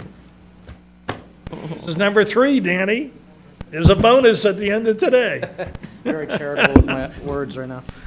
I just want to mention that through the National Alliance of State Pharmacy Associations, CPHA helped develop this publication, and wanted to let you, the board and the committee, know that we're working on incorporating CPAs into our APP program. So just wanted to make that quick comment. It's a good model. We get asked periodically for examples of protocols, and until relatively recently, we didn't have a lot of them sitting around. So this was a real nice guide to have. Well, on behalf of my organization, thank you. You're welcome. Good job. Thank you. It's a good job. Anybody else? I just was saying, it is a good job. I was impressed with it. Yeah. Yeah. Cool. Okay, moving along. Licensing statistics. It's in attachment 8. So in the fiscal year 16-17, the board has received 17,504 licensing applications. That is mind-boggling. Is there You ought to be sitting on the other side of this statement. is there anybody else that has a volume like that? We have, I'm sure there are, we have a lot of volume, though. We have a lot of categories of licensure, and we are a very busy place. Yeah. So of that, 2,462 interns, 3,332 pharmacist exam applications, 256 APP pharmacists, and that's outstanding. You know, really, that's cool. 6,262 techs. Again, the techs, big issue. Look at these numbers. Pharmacist exam applications, 3,300. Techs, 62. It's almost twice. It's, I mean, and 7 outsourcing facilities and 33 non-resident outsourcing. The numbers are significant. So as of June 30th of this year, the board issued 11,784 licenses, renewed 64,206 licenses, has 164 active licensing licenses. That's a good for us. It's a, you know, well, the volume of work is incredible. I mean, the fact that you guys get it done. I'm not sure I'm one, but yeah. But are we having? Debbie is a manager in the unit. Debbie Mitchell is sitting over at that table, and we should acknowledge her. She oversees some of the busiest desks in her role as a manager with the board, and we probably don't acknowledge our staff. She's the only staffer in the room that works for us right at the moment, because they're all upstairs working. But thank you for your work and that of your team. But with all the licensee, are we having job available in California for them? For who? License, or the applicant, or the new licensee, that we, or the increase? So is there employment? Well, it's a good question. Yeah. I mean, but they're the ones that are filling out the application. I mean, if I knew I didn't have a job, the last thing I'd do is. And we keep eliminate the pharmacist position and having more technicians. So with all this glut of pharmacists in California, where to go find employment? Well, I don't know, because we continue to have an increase in the number of pharmacies as well, and pharmacists don't necessarily just work in pharmacies anymore. There are other environments in which they work. But we've got, you can see our new licensing programs here. We've got advanced practice pharmacists that we issued the first few of them at the beginning of the year. We have some outsourcers now that we just started licensing at the beginning of the year. And what's not included in here are the ADDS, which we started to register. So we've got all kinds of registration things going on here that aren't included in this. And in fact, we need to probably start putting the machines in here as part of our stats we track. Mhm. The APP is good, Yeah. When you think about the baby boomers and the growth that's going on also, takes into consideration. We are a busy place, and Right. we're lucky we have the staff that work so hard for us, so. Thank you for your hard work, Debbie. So, anybody in the audience who would like to remark about this incredible job that the pharmacy board staff is doing? You want to leave the room alive? Get in line. I realize there's only 9 of you out there, so separate yourselves by large amounts, so it looks We got like 2 thumbs up, did you see that? I have my glasses on, I could see it. Okay. So our future meetings, by the way, for those of you who are here, it's becoming an intimate group now. Our next, we're thinking that our next licensing committee meeting will be August 21st. A lot of the stuff that we have said we'll take another look at in a more structured method, hopefully. Monday? Yeah, it's a Monday. Additionally, we have the dates for our 2018 meetings. All of them will be exciting, so try to remember to put them in your calendar. Any remarks from the public before we adjourn this meeting? Members of the committee, anything you want to say before we adjourn? It was a great meeting. Good job. Thank you. Good job. Well, thank you. I mean, engaged committee is See, great. they asked me to go in that committee. I said, no, I want to stick with Stan. All right, thank you. So Chairman Weiser, one quick update. So during our break, I was able to go back and look at the continuing education. So that was going back to Thank you. agenda item, I believe it was 8. So you'd asked whether or not the other programs that the board offers would suffice for the law and ethics. And based on my review of the law and the regulations, I think that would, my instinct was correct, that I believe it would be sufficient. Your gut Thank is you. always good, Laura. Thank you. Anything else? Probably time for adjournment. Debbie Veal, we're done. Adjourned. Thank you, guys.